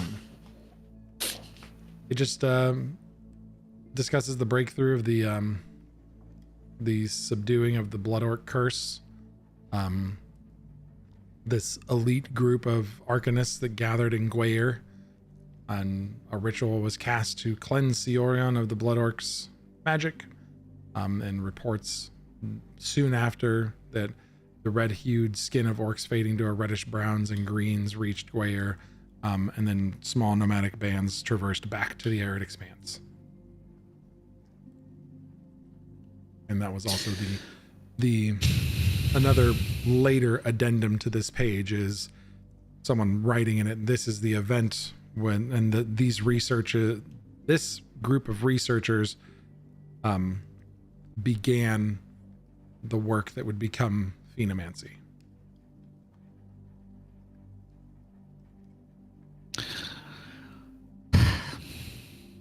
I'll be right back. I'm going to hop out of the booth and I'm going to go over to Prasad. you look back at Corin. No. So what you don't see is Corin is just like sitting there kind of like, I feel terrible for them. I don't know if I should say something to it, and looks up and sees where you're going and just goes, oh no, and gone. Never mind. I changed my leaves immediately. The rest of you see Corin scamper away quickly, just like running out like he's got to poop or something. I don't know, but he's just like quickly like hustling out the front. Poop. He's panicking. We all know why he's hustling. You know, I had scenes today that I thought, somebody wanted to go to the foundry, and then like we were gonna go see Amiru, and then there was like optional scene today. Maybe the group wants to go to the library. These fuckers. Present us with potential for information gathering. Yeah, it's True. us, dude. I know, it shouldn't be optional. You know we're lore hounds. Like, we need the lore. Okay, so you head to Prasad. Just kind of slide up. Hi, excuse me. Are you busy? No, not quite. What can I do for you? I need help finding someone in a book that I got. There's no name. I just have a face. Oh, interesting. Quite the hunt. Give me just a moment to mark my place. He just Okay. sets a place marker down, and yeah, I might not be able to help. I'm not the best with faces. Pretty good with information if you've got it, but I can look for you. Okay. I'll just lead him back over to the table, have him sit right where Corin sat. That's odd. Okay. Still warm. Yeah, still a little warm. Still warm. You see him kind of like Yeah, my friend was here a sniff minute at the air ago. a little bit. He's like, He had to leave, I think. oh, did he help you? As much as he could, yeah. I just figured someone who works here is probably more I don't suited. work here. No, I'm a student. Oh. I'm sorry. I thought you just have such a, I don't know, a look to you, I guess. Oh, that's very kind. No, I could see. Yeah, some would say that I'm a professional student. I do a lot of studying. I learn a lot of things. Yeah. I've gone from academy to academy. So I would probably look like I fit in a library really well. Yeah. Well, if you're not, you don't have to help if you're. It's No, it's it's okay. fine. The break sounds Okay, nice it's and that one. welcome. And I'll twist the book around, slide it across. That one. Oh, this is an interesting point in history. Yeah, I don't understand most of it, but I know that the man in the back. What do you know about this event? Do you know what happened here? It was No. fascinating. It's really not about the event. It's about him. I mean, I don't know where he would be buried now. I would assume that he's passed. The etching's not that great for these facial features. He looks human, but probably, at this, I mean, just judging from there, he's probably in his 50s or 60s, maybe his 40s. The beard doesn't quite help, but, it looks like it's kind of cleaned up a little bit, but he looks a little older than this picture lets on. But yeah, I'm not sure where he'd be now or who he was, but these people didn't really have a lot of information. Unfortunately, that was all in Guayer, and that was famously destroyed. Some 140, no, some. He would not say some. I apologize. He would say it was famously destroyed in 82 years ago. Most of that information is dead with Guayer. Okay. I apologize, but yeah, if there's anything I could, it's hard with a picture. I mean, you could circulate it, but this is some pretty deep. I could put in a request to a professor to get information for you. I have some fellows that are still in Basat, and a couple in Katia. I have one friend that I could reach out to in Udbrea that may be able to look into the text there. If you're in the air, are you here for a while? That's okay. I don't really know. I just wanted to. I sort of wanted to keep this close to the chest. Oh, I see. Well, academia takes time. There's knowledge spread across the entire world, and it's not something that we can just get quickly. So if you want me to send out requests, I can keep it quiet for you. And I haven't particularly looked into these people, but kind of interested now. Tell you what, if you see me again, ask me if I found anything out. I may have. I may forget about it. Thankfully, that's just how things work. Is I've usually got 100 things going on, and I'll forget very quickly. So if you hoped that information would die with me, it likely will. But in the event that I do find anything out, I'll also keep myself a note. The hope is that you're not going to die. So. No, the knowledge would die because I forget to write things down a lot. And I forget to look into it. I would certainly hope I don't die anytime soon.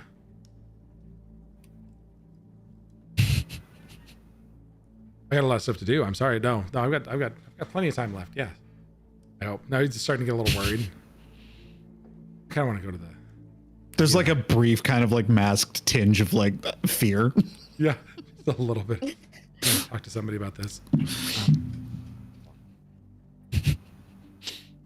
Yeah. So anyway, thank sorry. you for your help. No problem. Yeah.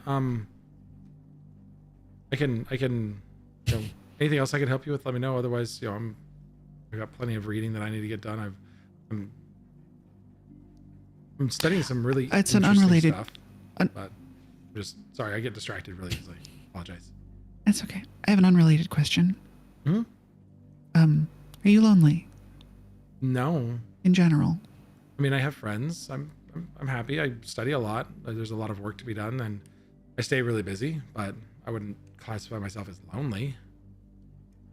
I have some friends that I talk to, at least once a week. I've got my studies that keeps me really busy, but I'm too busy reading books to get sad and lonely, really. Okay. That's all. Okay. This has been an odd interaction, and I get that a lot. yeah, I mean, if you need some help though, I would love to. Otherwise, I get some interesting stuff that I'm working on and would love to keep reading. Pretty cool stuff about the rest Protectorate. Sorry for The taking upcoming time. Wedding. No, probably not going to forget this just because it's interesting things to think about now. Maybe that'll be the next thing I run down is history of phenomancy. Blood magic is weird stuff. Good stuff. Is that what that is? Mm-hmm. Phenomancy is the manipulation of blood in the building blocks of what makes us people. Oh.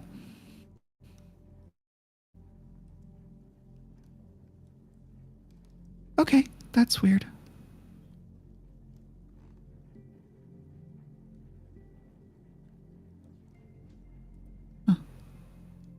I think I desynced my Discord really badly somehow. So I give me think one it's just second. Discord. We've lost our booth. It's just bad now. Oh, is it because we lost our boost? Yeah. No, stupid Discord. Was it only good because servers we are had dying. boosts? Yeah, we only were able yeah. to keep the bit rate up because of the boosts. Now it occasionally lags. I don't have any boosts on mine. It works fine. Except for Sam, but RIP. that's more of a Sam issue then.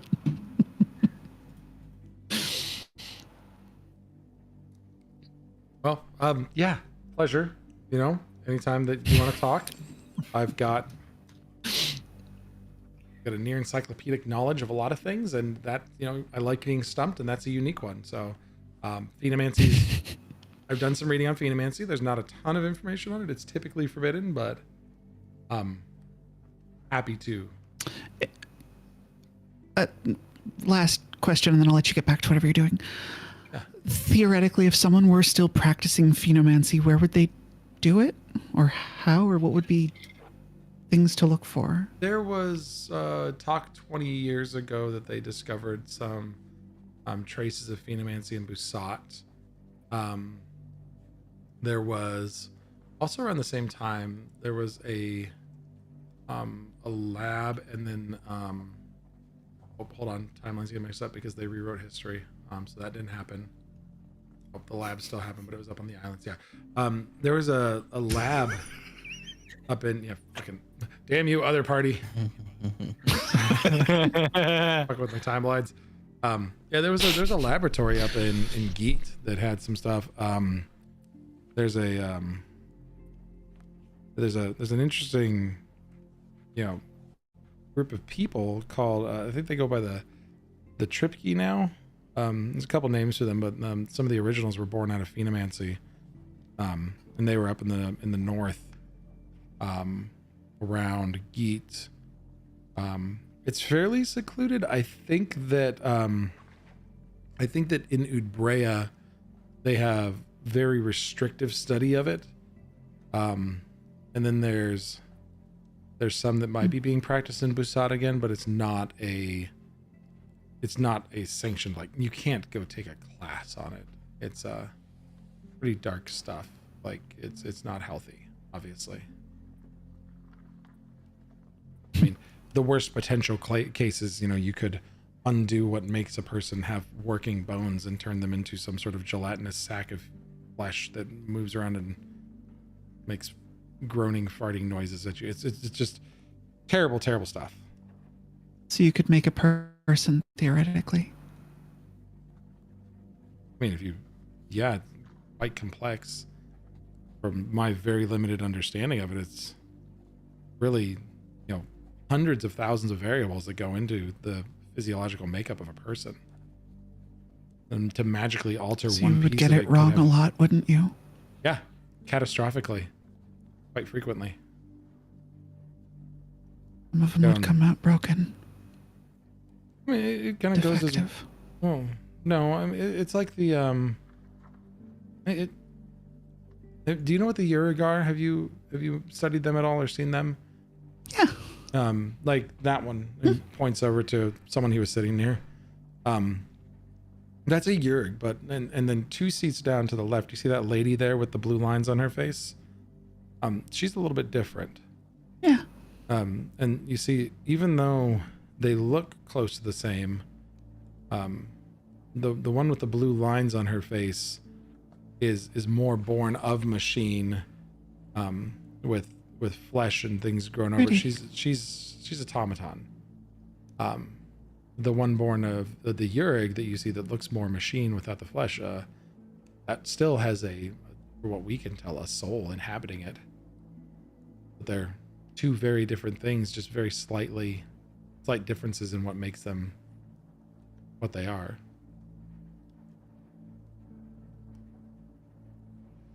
And then there's the continued discussion of, like, doppelgangers and changelings and the capabilities of the Endari, that can they, as a inherently magical function of their ancestry, change what they are, or are they changing the physiological building blocks of those thousands of possible combinations, those millions of combinations? So it's all very interesting stuff. And then there's the, there was some terrible experiments carried out a while back, 20 years ago, actually. Yeah. A lot of weird stuff happened like 18 to 25 years ago. Weird. Strength. But there was in Eterna, there was the discovery of people, a sect that were planting magical artifacts into a person and like channeling energy through them, and horrible things happening as a result of it. But what is the connection and conduit between things that make a mundane item magical and the difference between a person who can empower magic and imbue spells and the ones that need to study endlessly, and some that are just never able to do it? What makes these little differences? And that's the root of phenomancy, and it's a terrifying subject as a result, because you can drastically alter and change things in unplanned ways. And if you mix, the tuning of a soul to it and making of a person, I mean, that's channeling the very power of the universe as we know it. It could have world-shattering catastrophic effects.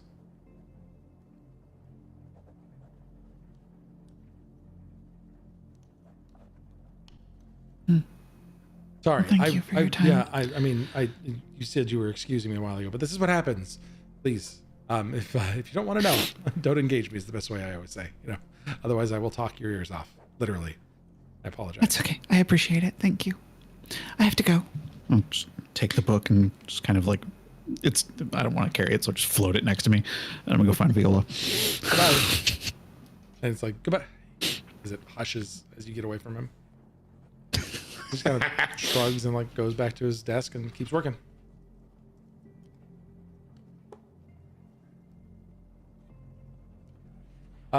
Viola, at this point, I feel like you and Rio and Gabe had finished off the first couple stacks of books. And then Cypher would be rejoining you with their book about the time that you were getting into a couple books at the bottom of your stack. So the ones about There's one that is potentially them. potentially about him. And you don't know why, because as soon as you look at it, it's a collection of essays written about 800 years ago, the meaning or denouncing the capabilities of phenomancy and calling for the ban of it. Ooh, okay.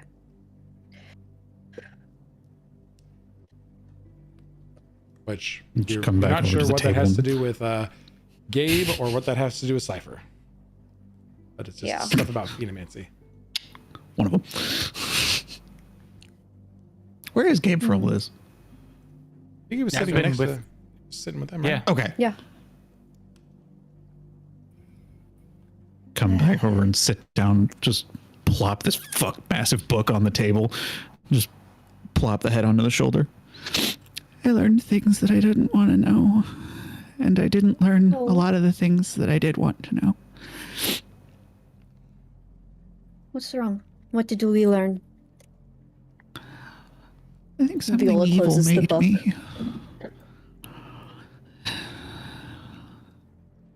I went looking for him. And I found a book, and it's really old. And it's about weird, evil blood magic or something like that. And the only place where it would be findable now is in some destroyed city called Gwair that I've never even heard of. And all I have is this stupid old photo of him. And it's too small to make out any details, but I know it's him. You know that face anywhere. This doesn't help at all. There's no name, there's nothing. You'd be surprised what we can do with a face. And a date. And phenomancy. And she'll Apparently point at the 1,000 book. years ago. Evil wizards and their immortality, am I right? That's what I said. Everyone thinks that it's impossible that he's still alive, but I know he is. It was only like 3 months ago that I saw him, and he looked younger than that. Viola just gently sort of brushes Cypher's hair. Did you find anything good? I found out things about the Uragoji clan. I attempted to see if there were any gods involved, or perhaps any cults worshipping these gods that may be linked to the whole shape-changing mess that we're dealing with right now. And I was actually just about to open up this book of essays on why phenomancy should be banned. Apparently it has been, so I guess there's that. It doesn't necessarily stop people from doing it. I know. Also, Prasad is really nice. I met him. Talkative? Very. Informative, Looks like even. you still have your ears. It was close. What were you hoping to find out, Cypher? I don't really know. I know I wanted to know the name. And I guess I wanted to know if he had a reputation, where to avoid, something like that. All the while that we've been traveling together, I keep wondering if the next city that we end up in is going to be somewhere that he lives.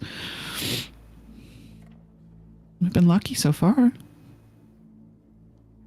Well, so far just it don't know how sounds like long we we need can- to avoid Guayir, which is a giant crater in the Well, Earth. it should be easy. Although a big crater does sound kind of fun. Yes, and apparently there are lots of gems and crystals that grow there. I heard they're very pretty. That sounds pretty.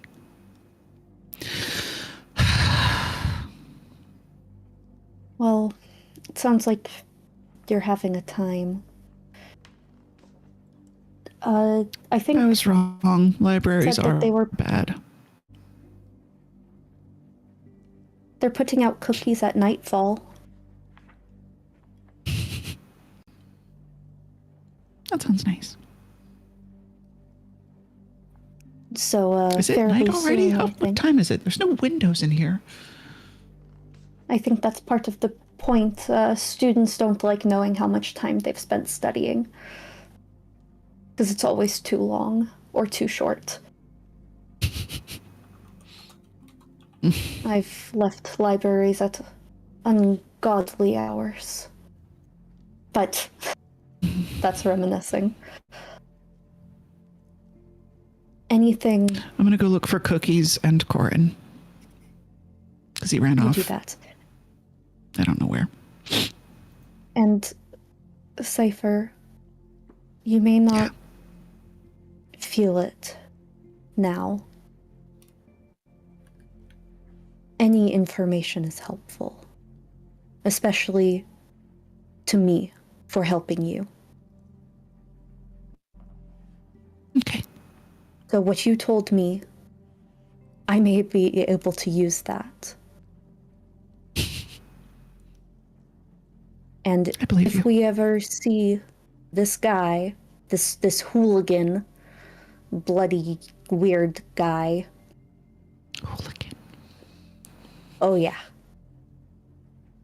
Evil, evil hooligan. We can use this. I can use this, you can use this. Can you flip open the book to his picture? Put it back down on the page. Cypher has no respect for books, so definitely would have earmarked it. Plump. Okay. The grumpy one in the back?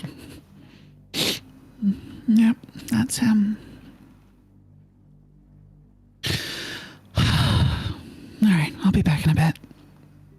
All right. Thanks. Okay. I will go look for Corin. With this renewed vigor, Viola will stay until she has something about the weirdest guy involved in the blood work dispersal, curse dispersal. I mean, you are an investigator. I'm not even gonna make you roll for this because like you're gonna find the weird things. Hey, that's odd. What's up with this motherfucker? Yeah.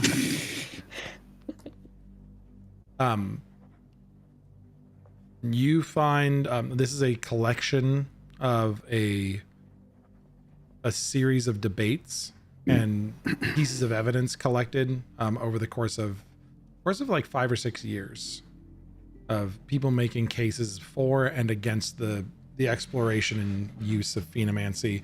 And this is hosted at the Kizervexis Luminary Academy. There's a massive debate that goes on during this time, and this was during the fledgling years of where it really started to blossom into an international university. After Guayer was kind of held up in for the regard of what it was, Busat was trying to become, Busat was really the second best school in the world at that point. There was the there's the academy at Guayer that was ageless, but during this time Busat, it wasn't exploded during this time, so this was about 800 years ago. But this was, Busat was trying to establish itself as a major city. It was a big port of call, and they wanted to set up a university. And Busat was kind of a nice location that was not Guayer, where the thing took place, for them to have these debates. And a lot of people came and gave their voices for or against it. But one part in particular, there was 2 coppers. Yeah, give their 2 copper. There was a very particular piece that was the nail in the coffin against phenomancy, really. It's one of the final entries before the closing remarks, before judgment was rendered by a neutral academic of council of the arcane arts. This piece of evidence had to do with a key witness, the wandering collection of Morphon.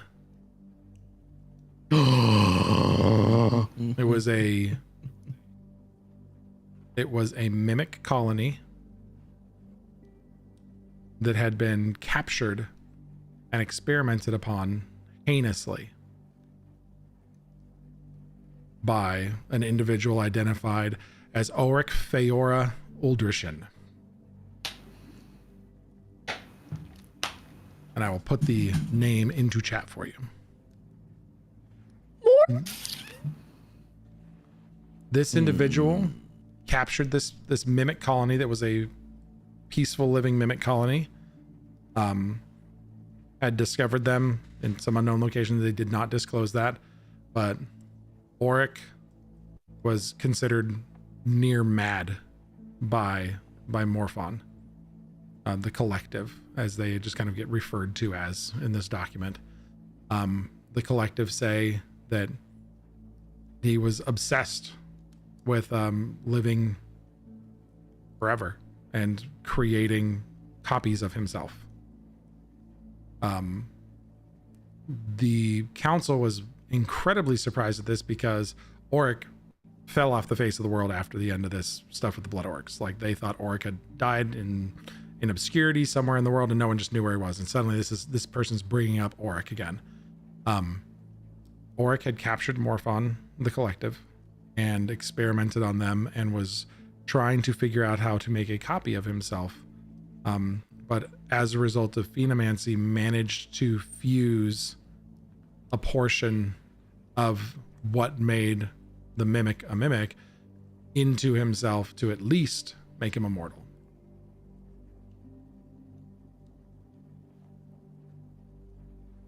He said that in his old age, at the time that he met Morphon, he looked to be 150. Or sorry, when he met Auric, the collective said that Auric looked to be ancient at that point. And in a moment of crazed desperation, tried something new with phenomancy, reverted to his young 30s, looked to be a prime adult specimen, and was obsessed with how he looked, and became narcissistic and maddened, likely as a result of the tinkering with his mind. And the collective managed to escape at that time. Sorry. But this was a person who had an immense amount of power and managed to deny time, managed to become ageless, and now had a method for at least persisting his life to continue to study and find a way to make eventual copies of himself. This seems to be the only entry of Auric. As your investigator mind goes off and you have a name now, you send it out to the moths to go looking, and a little origami moth shows up next to you and just poofs out of existence. It is the only mention of Auric Veolra Uldrishan in this entire library. Some esoteric wizard from 1,049 years ago, and then sometime later gets mentioned, 820 some odd years ago at this massive debate that lasts for a couple years before phenomancy is publicly decried and outlawed. And this argument was the linchpin of that. That people with that sort of power would do unreasonable things to extend life, defeat death, and just become all powerful.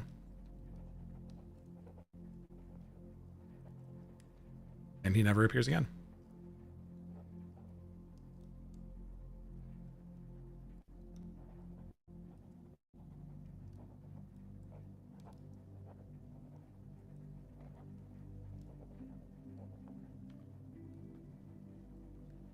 This research takes you a couple more hours to kind of piece everything together to go through the entire accounts. It's a fairly thick tome. Viola makes 2 copies of her notes. A fairly thick tome, but like I said, you're near the end of it, and there's not a lot of discussion afterwards.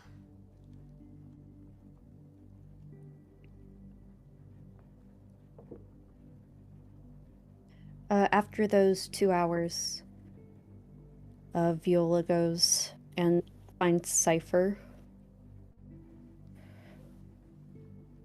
I assume I would have gone and looked for Corin.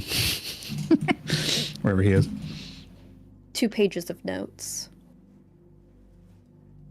Yeah, you would, Corin would have gone across the street to get out of the library, down the road a little bit. There's being near the university and the library, there's a couple nice little coffee shops nearby. Little spots to get something to eat or to check out a book and go work at. They don't like a lot of the books to be checked out, but students are allowed to check certain tomes out. So there's a couple of nice places. And I got the little stomp clap thing. Yep. The little stomp clap thing. Corin's got a spot that, Cypher saw Corin looking at longingly. And of course, Cypher finds Corin there, having a snack, getting something to eat and drink. Just plop down for a couple minutes, just sit in total silence. Then after a little bit, break the silence with, He's nice. He is. Do you want to go back inside and get cookies? They're good there, but the noodles here are really good. Noodles it is then.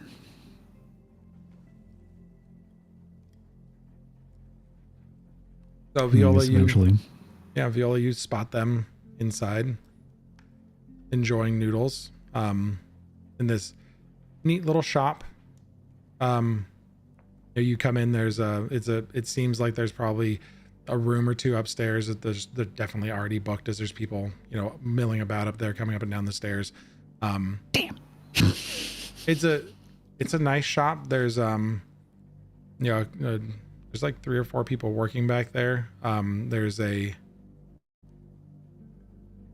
small area off to the left as you come in that's got some like general goods, but it seems most of it's like been scooched aside because this place has gotten really popular for food, and some stuff has been rude. But there's a little ledger on the left hand side near a counter where you could potentially ask for certain supplies. Like, it's got the kind of general store vibe layout on that side, but it's a nice cafe otherwise. And as you walk in, there's a little bar on the right where a couple people are working. You spot the little colors immediately, but you've seen, you saw how Prasad was dressed. There was, the sash with the colors of Katya on it, and you've seen a couple more people now that you've been in the city with different colors from the desert. But in here, there's not a sash being worn, but there's like a head cover, like a kind of like a head wrap and a scarf. It has the colors of Katya on it, and it's just hung up on a hook next to the wall. And this is past the little bar where everybody works. There's a really, really massive chair, like for someone that's large size, this big overstuffed chair, and there's a shelf and the little head covering with the head wrap on it, and a picture of a really nice old looking Loxodon woman, and a couple adopted kids from Katya that were younger. But it's a little spot to remember her by, as she's older in the picture. But you recognize as you walk in the 2 kids that were in the picture, like that seemed about 16 to 18 at the time. They're definitely the ones that are still here. And they both have spouses that are with them. And they're the grandkids of my... No, they're the grandkids of my downstairs neighbor. They would technically be the grandkids of your downstairs neighbor, the adopted grandkids, yeah.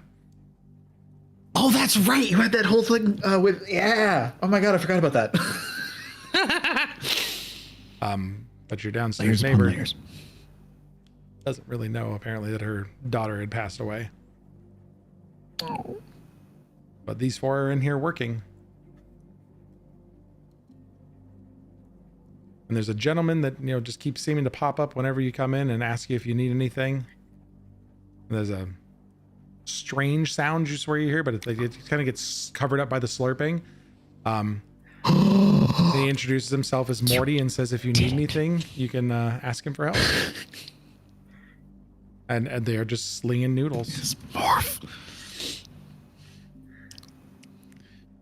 I don't know how Morph is gonna react when Viola hands over the Viola hands 2 pages of notes over to Cypher.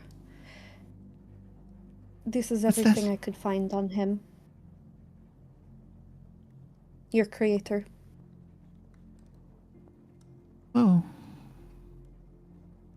Okay. Do you wanna You can look at it if you'd like. If you don't want to, that's understandable. But thank you, Corin. He just holds up a finger and but I points have at a you. name.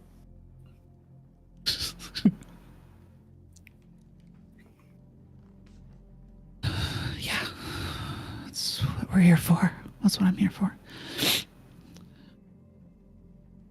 Look at the notes. Lorik Feora Drishin. How does Morph react when we say that? Morty's jumping around helping other people out and doesn't hear you. Doesn't hear it? Okay. It's crazy. You see him, I mean, your characters would have no idea. This person's walking around normally. Yep. He's not slurping about. So whatever he was doing before, it seems that while they've set up here for a longer stay, he is appearing more human. and has removed certain features of what he can do. And whether or not this is actually tavern, It's just a You're not tiny sure. little thread stuck to the back of his neck. imperceptible, but Imperceptible, but there. if you were to say that's odd, it would be weird that noodles of this variety are so good in this part of the world. It was actually, when you were describing the shop, I did want to say that's odd. It is. Just so It you is weird know. that the noodles are that good.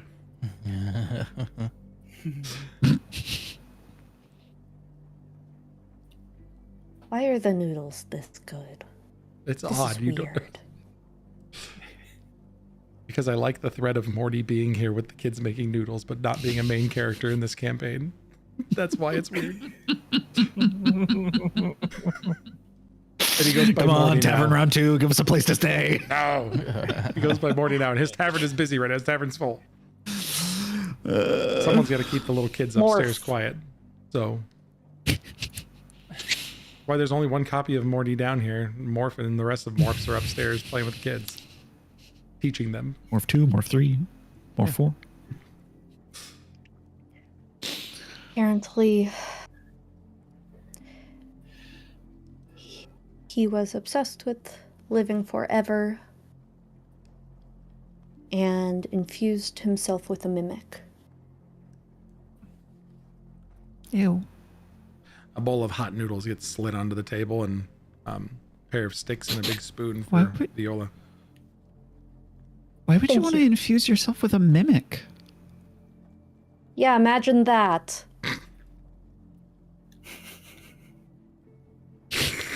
Well, that sounds odd. It sounds very odd to me. To imagine having body parts that could change and unage. Still age, right? Yes, but I can turn I into guess someone who unless looks you- younger. Unless you just don't want to. I didn't even think about that. There's, Yeah. I mean, mimics, from what I understand, are a collective and can live for. They're like lobster. They can live forever given the right conditions. I didn't know that about lobster. And in the circle, the my master was actually interested in doing something very similar, but with doppelgangers and changelings. I don't know if he was using phenomancy. He collected a lot of blood, but I don't know if that was phenomancy or just biology. Really quick. Gabe and Rio. What are you two up to after Cypher? Corin just disappeared, never came back. Cypher went off Sprinted after out of the talking. building. And then a little while later, like a couple hours later, Viola left. Would you guys have gone up to refreshments would have been served, so you could have seen Viola going past in the lobby if you were taking a break and having some tea or coffee and cookies. But if you two were just hanging out in the lobby taking a break. Yeah, I wanted to pick Viola's brain. I was sticking around because I figured she'd come back and finish her stack Oh. of books. Yeah. Yes, she's coming back. Yeah, so break, cookies, tea, whatever. Maybe go to Prasad just to check him out. Gabe, where are you hanging out? Gabe likely would have been sticking by Viola, knowing the topics that she was researching. He would have had great interest in aiding her with that research, so where she goes, he goes. So Rio, you watched everybody run out as you were sitting there with a cookie in one hand and a cup of tea in the other. Just like, I'll be back. Enjoying your tea and cookie. And then Gabe, as you're sitting there, obviously too, another bowl of noodles shows up.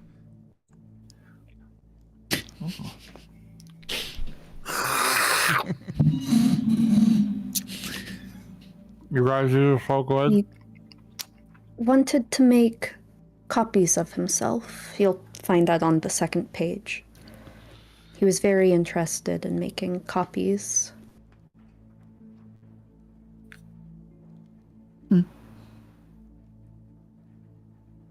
Okay. Do you know if there are any other of your siblings running around? don't know if they're running around. I know there's a lot of them that are dead. I saw them.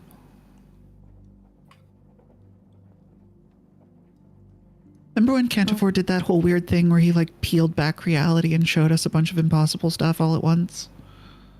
Yes. Yeah, I saw a lot of ghosts that a lot of them, I don't really know how to describe it. They felt familiar and they seemed like they knew me, and some of them were really angry, not at me. And there were some other ones left that I wanted to come along, I guess, for whatever I was gonna see, since I wasn't dead. So I just sort of have them with me.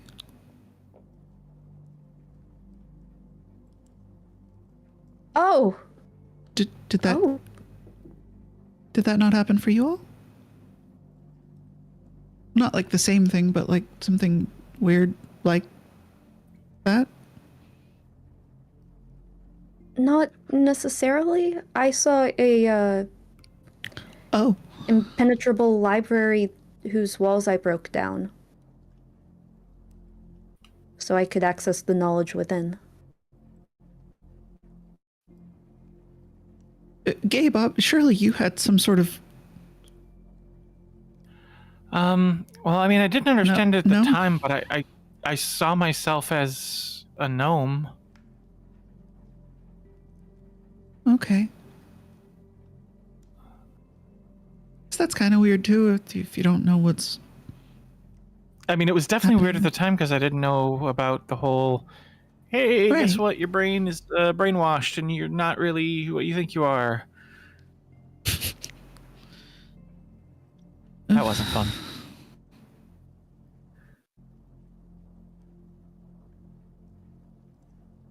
But to answer your question, I don't know if there's any running around, but I keep rooms for them in the castle.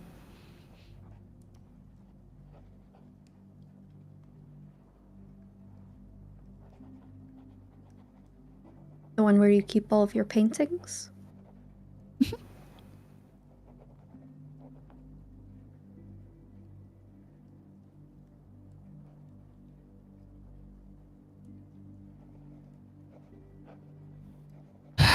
Well, I appreciate this. This is a lot.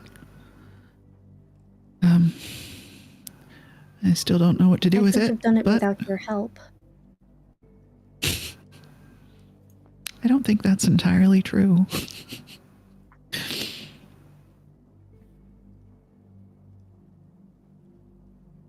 My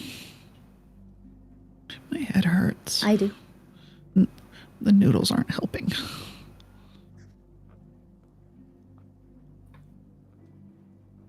I think there's a quiet room in the library. You could take a nap there if you wanted. I could find you a fun book. A fake book. It's like a book. It's a fiction book, you know? Not something about real life. I know what novels are. Okay. I don't know why I know what novels are. Okay. Never read one, but I'm not. Well, why don't we find you a novel? No, I just want to sit and have noodles. Sit with you all.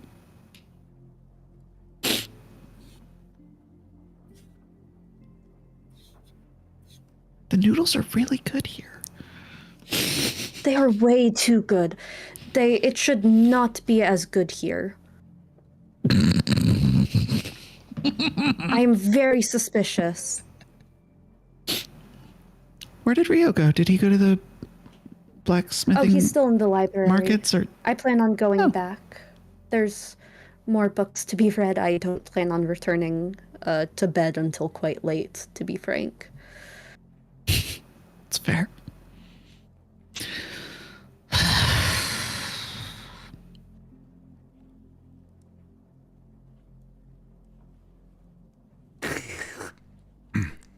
I was distracted for a time, like I was recapping everything that had happened today in my mind.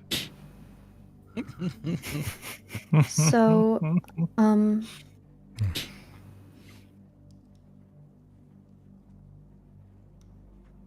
God, I wish I knew what to say to help you. I really do. I wish there was some way I could just help you think it all better. That looking at it from a certain angle makes it everything okay. And that there's a positive side to everything. There is. What is it? It's not hard to see. Well, whatever he did to me landed me here with you all. I don't think I would trade anything for that. And Rio, wherever he is. And Erin, wherever she is. We should check in on her. Is she okay with that weird guy? I hope she is. I don't trust him. A pot of tea gets sat down on the table. Corin, how could you leave her with that creepy guy? I don't know who he is, and she said that he was good. You should have some of this tea. They always seem to hear when you have something bothering you, if you're too tired or if your head hurts, and typically the tea that they serve helps you. I like tea. They always seem to know. So don't ask me how. I mean, the little rhino people knew. That's true, but I don't think these people are psychic. Oh. Yeah, it's a nice lemon and herbal tea that after like 45 seconds or so, you feel like the tension in your head disappearing a little bit. And the headache starts to subside a little bit. And the noodles are really good. Suspiciously good. The noodles are so good. So weirdly good. It's crazy how good they are. Corin absently goes for his pouch and goes, I forgot I bought the pulls at the scarf. I got it. Thanks. How much is soup? I don't know how much soup costs. For everybody, it's going to cost like 2 silver. So it's 5 copper per person for noodles and tea. Yeah, I don't have any decision about who she spends time with, but Obadiah seemed to be good. She enjoyed working for him when she was in the city and while I was studying. And then we had an objective. Maybe I'm just paranoid. I mean, we were here for quite a time, like 6 months or so, and she did various missions for him, and she said that she had a bigger job that she needed to do, and I should come with her. We left. But I recall you saying that you feel like you're out of the loop with Erin. I do. I don't know exactly what Obadiah She doesn't has her tell doing. you everything. She doesn't, but that's exactly. I don't tell her everything. I never told her about Prasad.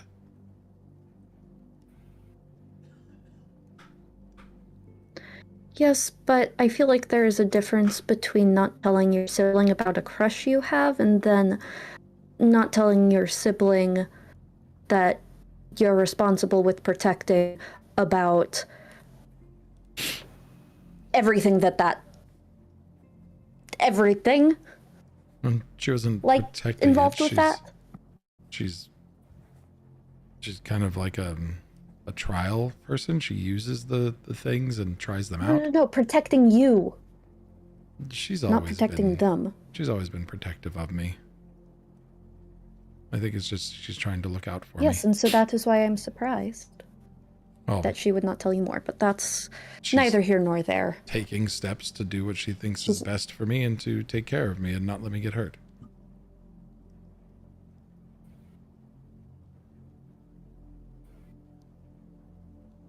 I don't think she's doing anything particularly dangerous, but I mean, it is particularly dangerous. That's why it pays decently. She lost her emotions. She has them back. Telepathically to Viola. And he lost his mom. That related? No, that was faithing. Something there. Anyways.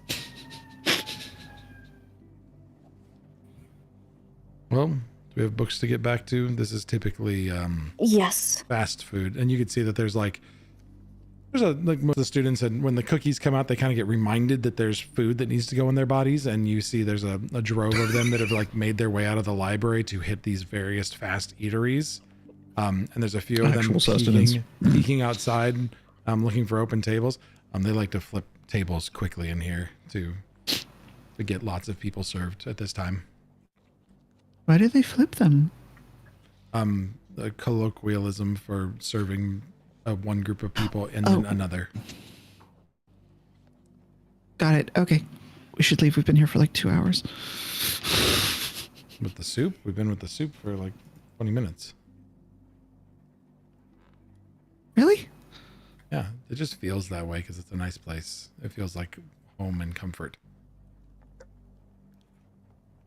The noodles are that good. It's ushering you out the door. We're like squeezing past other students to make our way in. Just okay. Magic noodles. Time warping magic noodles. Got it. There's a very sudden shuddering moment as Corin is pushing you, and then still in that like weird half disguise panics and just breaks from the group and starts walking down the opposite direction from the street as you realize you're opening the door, and Prasad goes, "Hey, I hope you found what you were looking for. Did you get a bite? The noodles here are really good." Can I do a thing? Sure. I would like to telekinetic maneuver pull Corin back to us. I'm gonna be a dick about it. Hell yeah. One way or another, you're role playing with yourself tonight, Ben. No. Yep. Oh wait, it's gonna make me. Reposition. You have to make an athletics check against, but I think with yours you can. Yes. Fuck. Yes. 20. No, that still counts. Oh no, against my AC. No. Oh god, I have a reaction. Do I have a reaction? Hold on, please, for the love of all that is holy, give me a reaction. You can try. And you can certainly try. Ba, ba, ba, ba, ba, ba.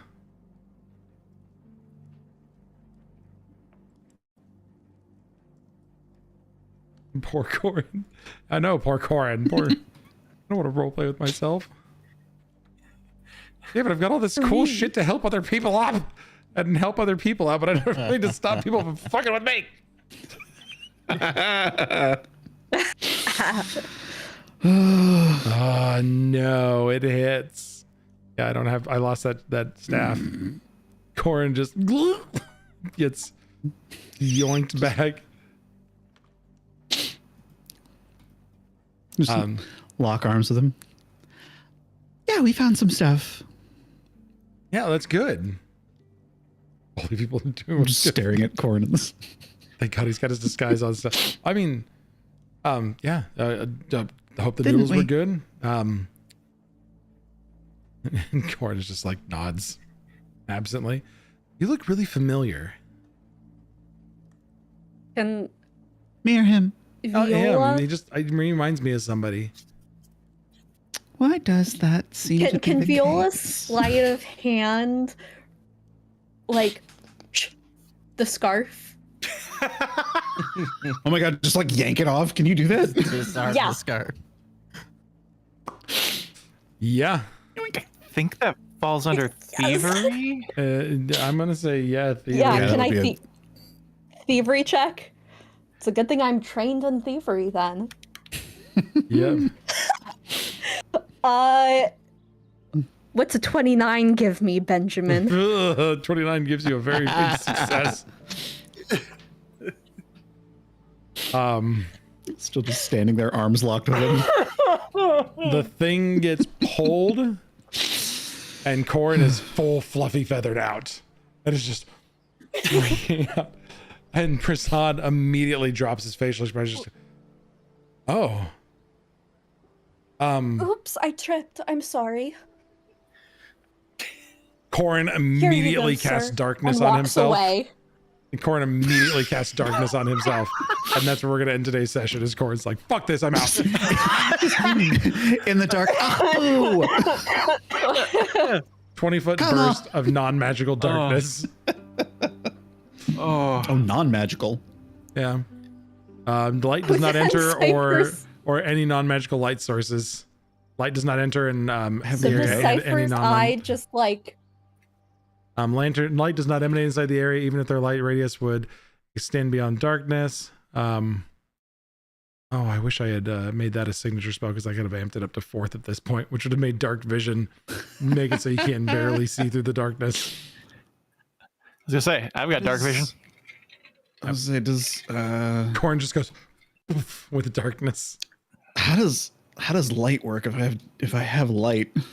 So light can't penetrate it, but the light right. from within it, preventing light from emanating from within the area. So if you have dark vision, you can see. But if it is in the still. area, it is still bright. It's not it suppresses magical light of your spells of dark does vision it? or Okay. lower. Light can't pass through. Creatures can't see from outside in. Here's the globe of pure darkness. So it is a shroud of dark that prevents light from emanating from within the area. So yeah, like you have a little moat of light, but you have dark vision as you can see. But yeah, Corin just kind of That's goes so funny. poof, and then Fuck that! Get out of here. Yeah, and he sucks at escaping, so he's gonna try to like clamber away. And it's gonna go terribly. It'll probably go fine. I have fuck all for any sort of physical anything. That's not true. I have athletics Betrayed. or acrobatics. Corin has been betrayed. Yep. So good. Yeah. Yeah. Poof. And he smoke bombed the pistol. All I could think about was that movie, and I was like, "Yep, that's got to go in the chat." Yeah. So next time we'll come back to Corin in the most awkward situation ever.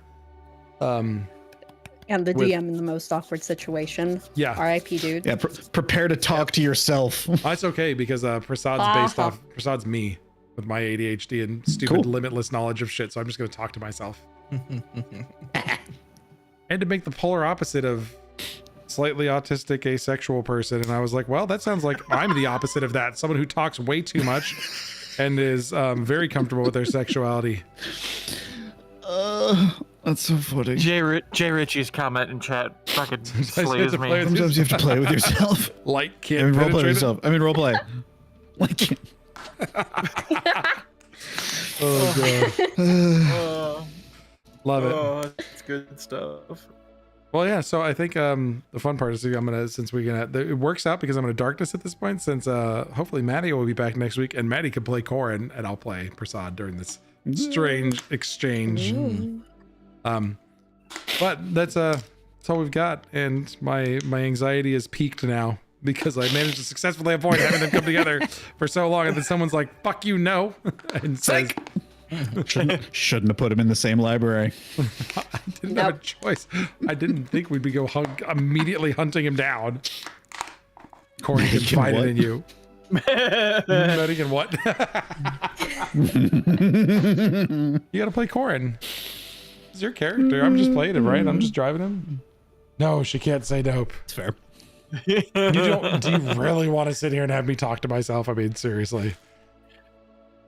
I will do it, but I will do it because I love you all. And I would absolutely roleplay with myself if that's what you want. But weirdness. You would play with yourself for us? I know, and you can watch.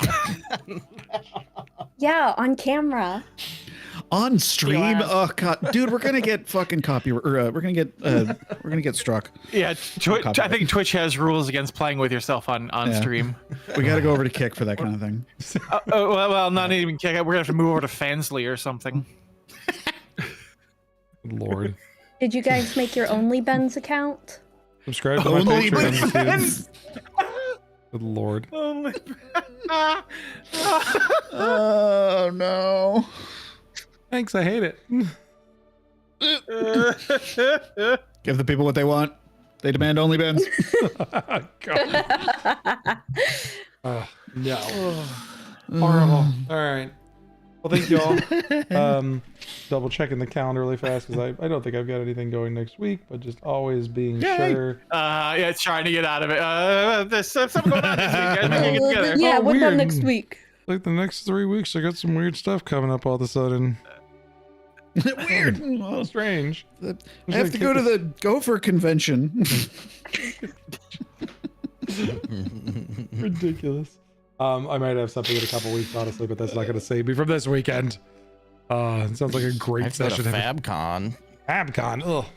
Have fun. Yeah. For a I'm week. going to MegaCon, but that's in March on a Saturday. Well, that's actually fun. Mine's work.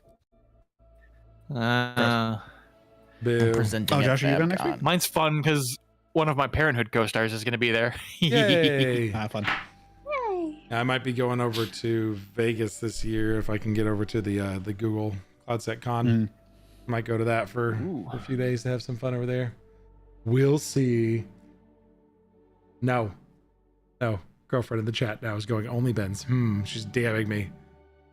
You go, can't wait to see you RP with yourself.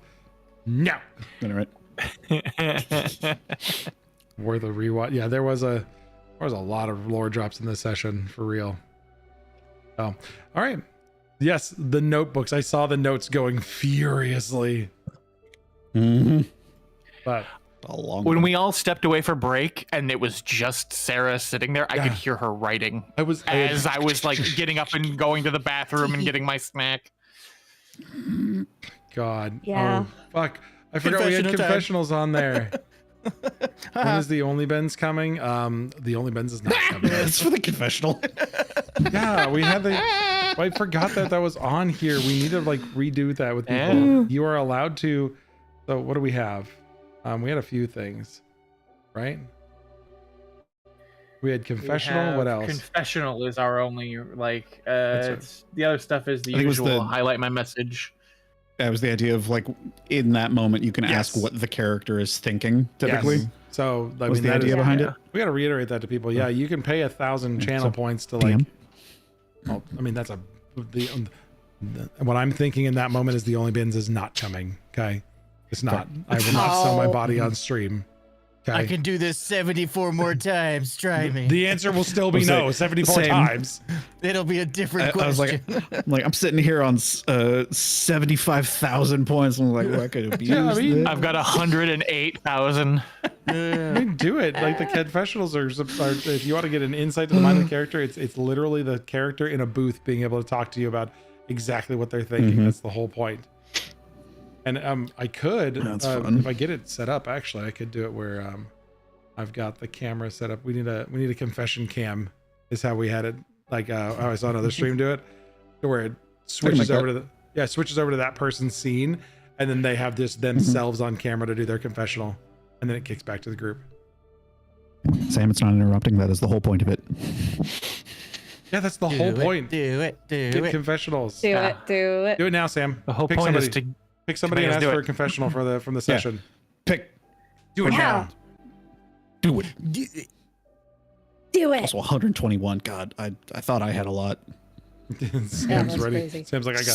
Sam you, watches this stream more than I do. No, I can only get 108. So We've yeah. observed Sam. We've put Sam on the spot. Sam goes, blah. Get observed. We have observed the Sam.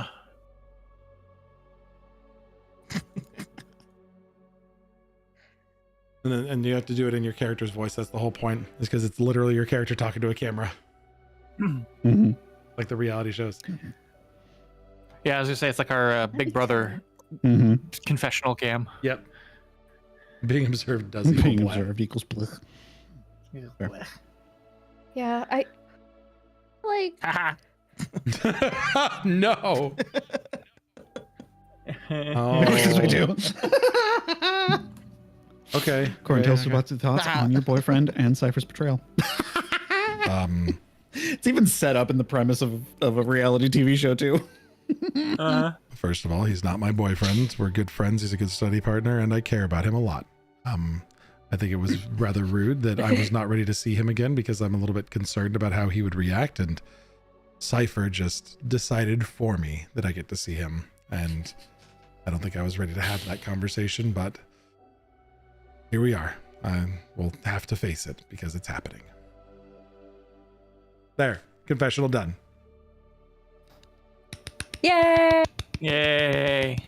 An excellent foray into the archives. Foray into the mind. Yeah, so please use the confessionals because I think that's an awesome way to ask for things. But the confessional works the other way, though. You don't have to tell us why you don't want to do it. I wouldn't accept that I as an still answer. redeemed my points. Oh, and Viola's betrayal. Yeah. Oh, sorry, less. I expected nothing less from Viola.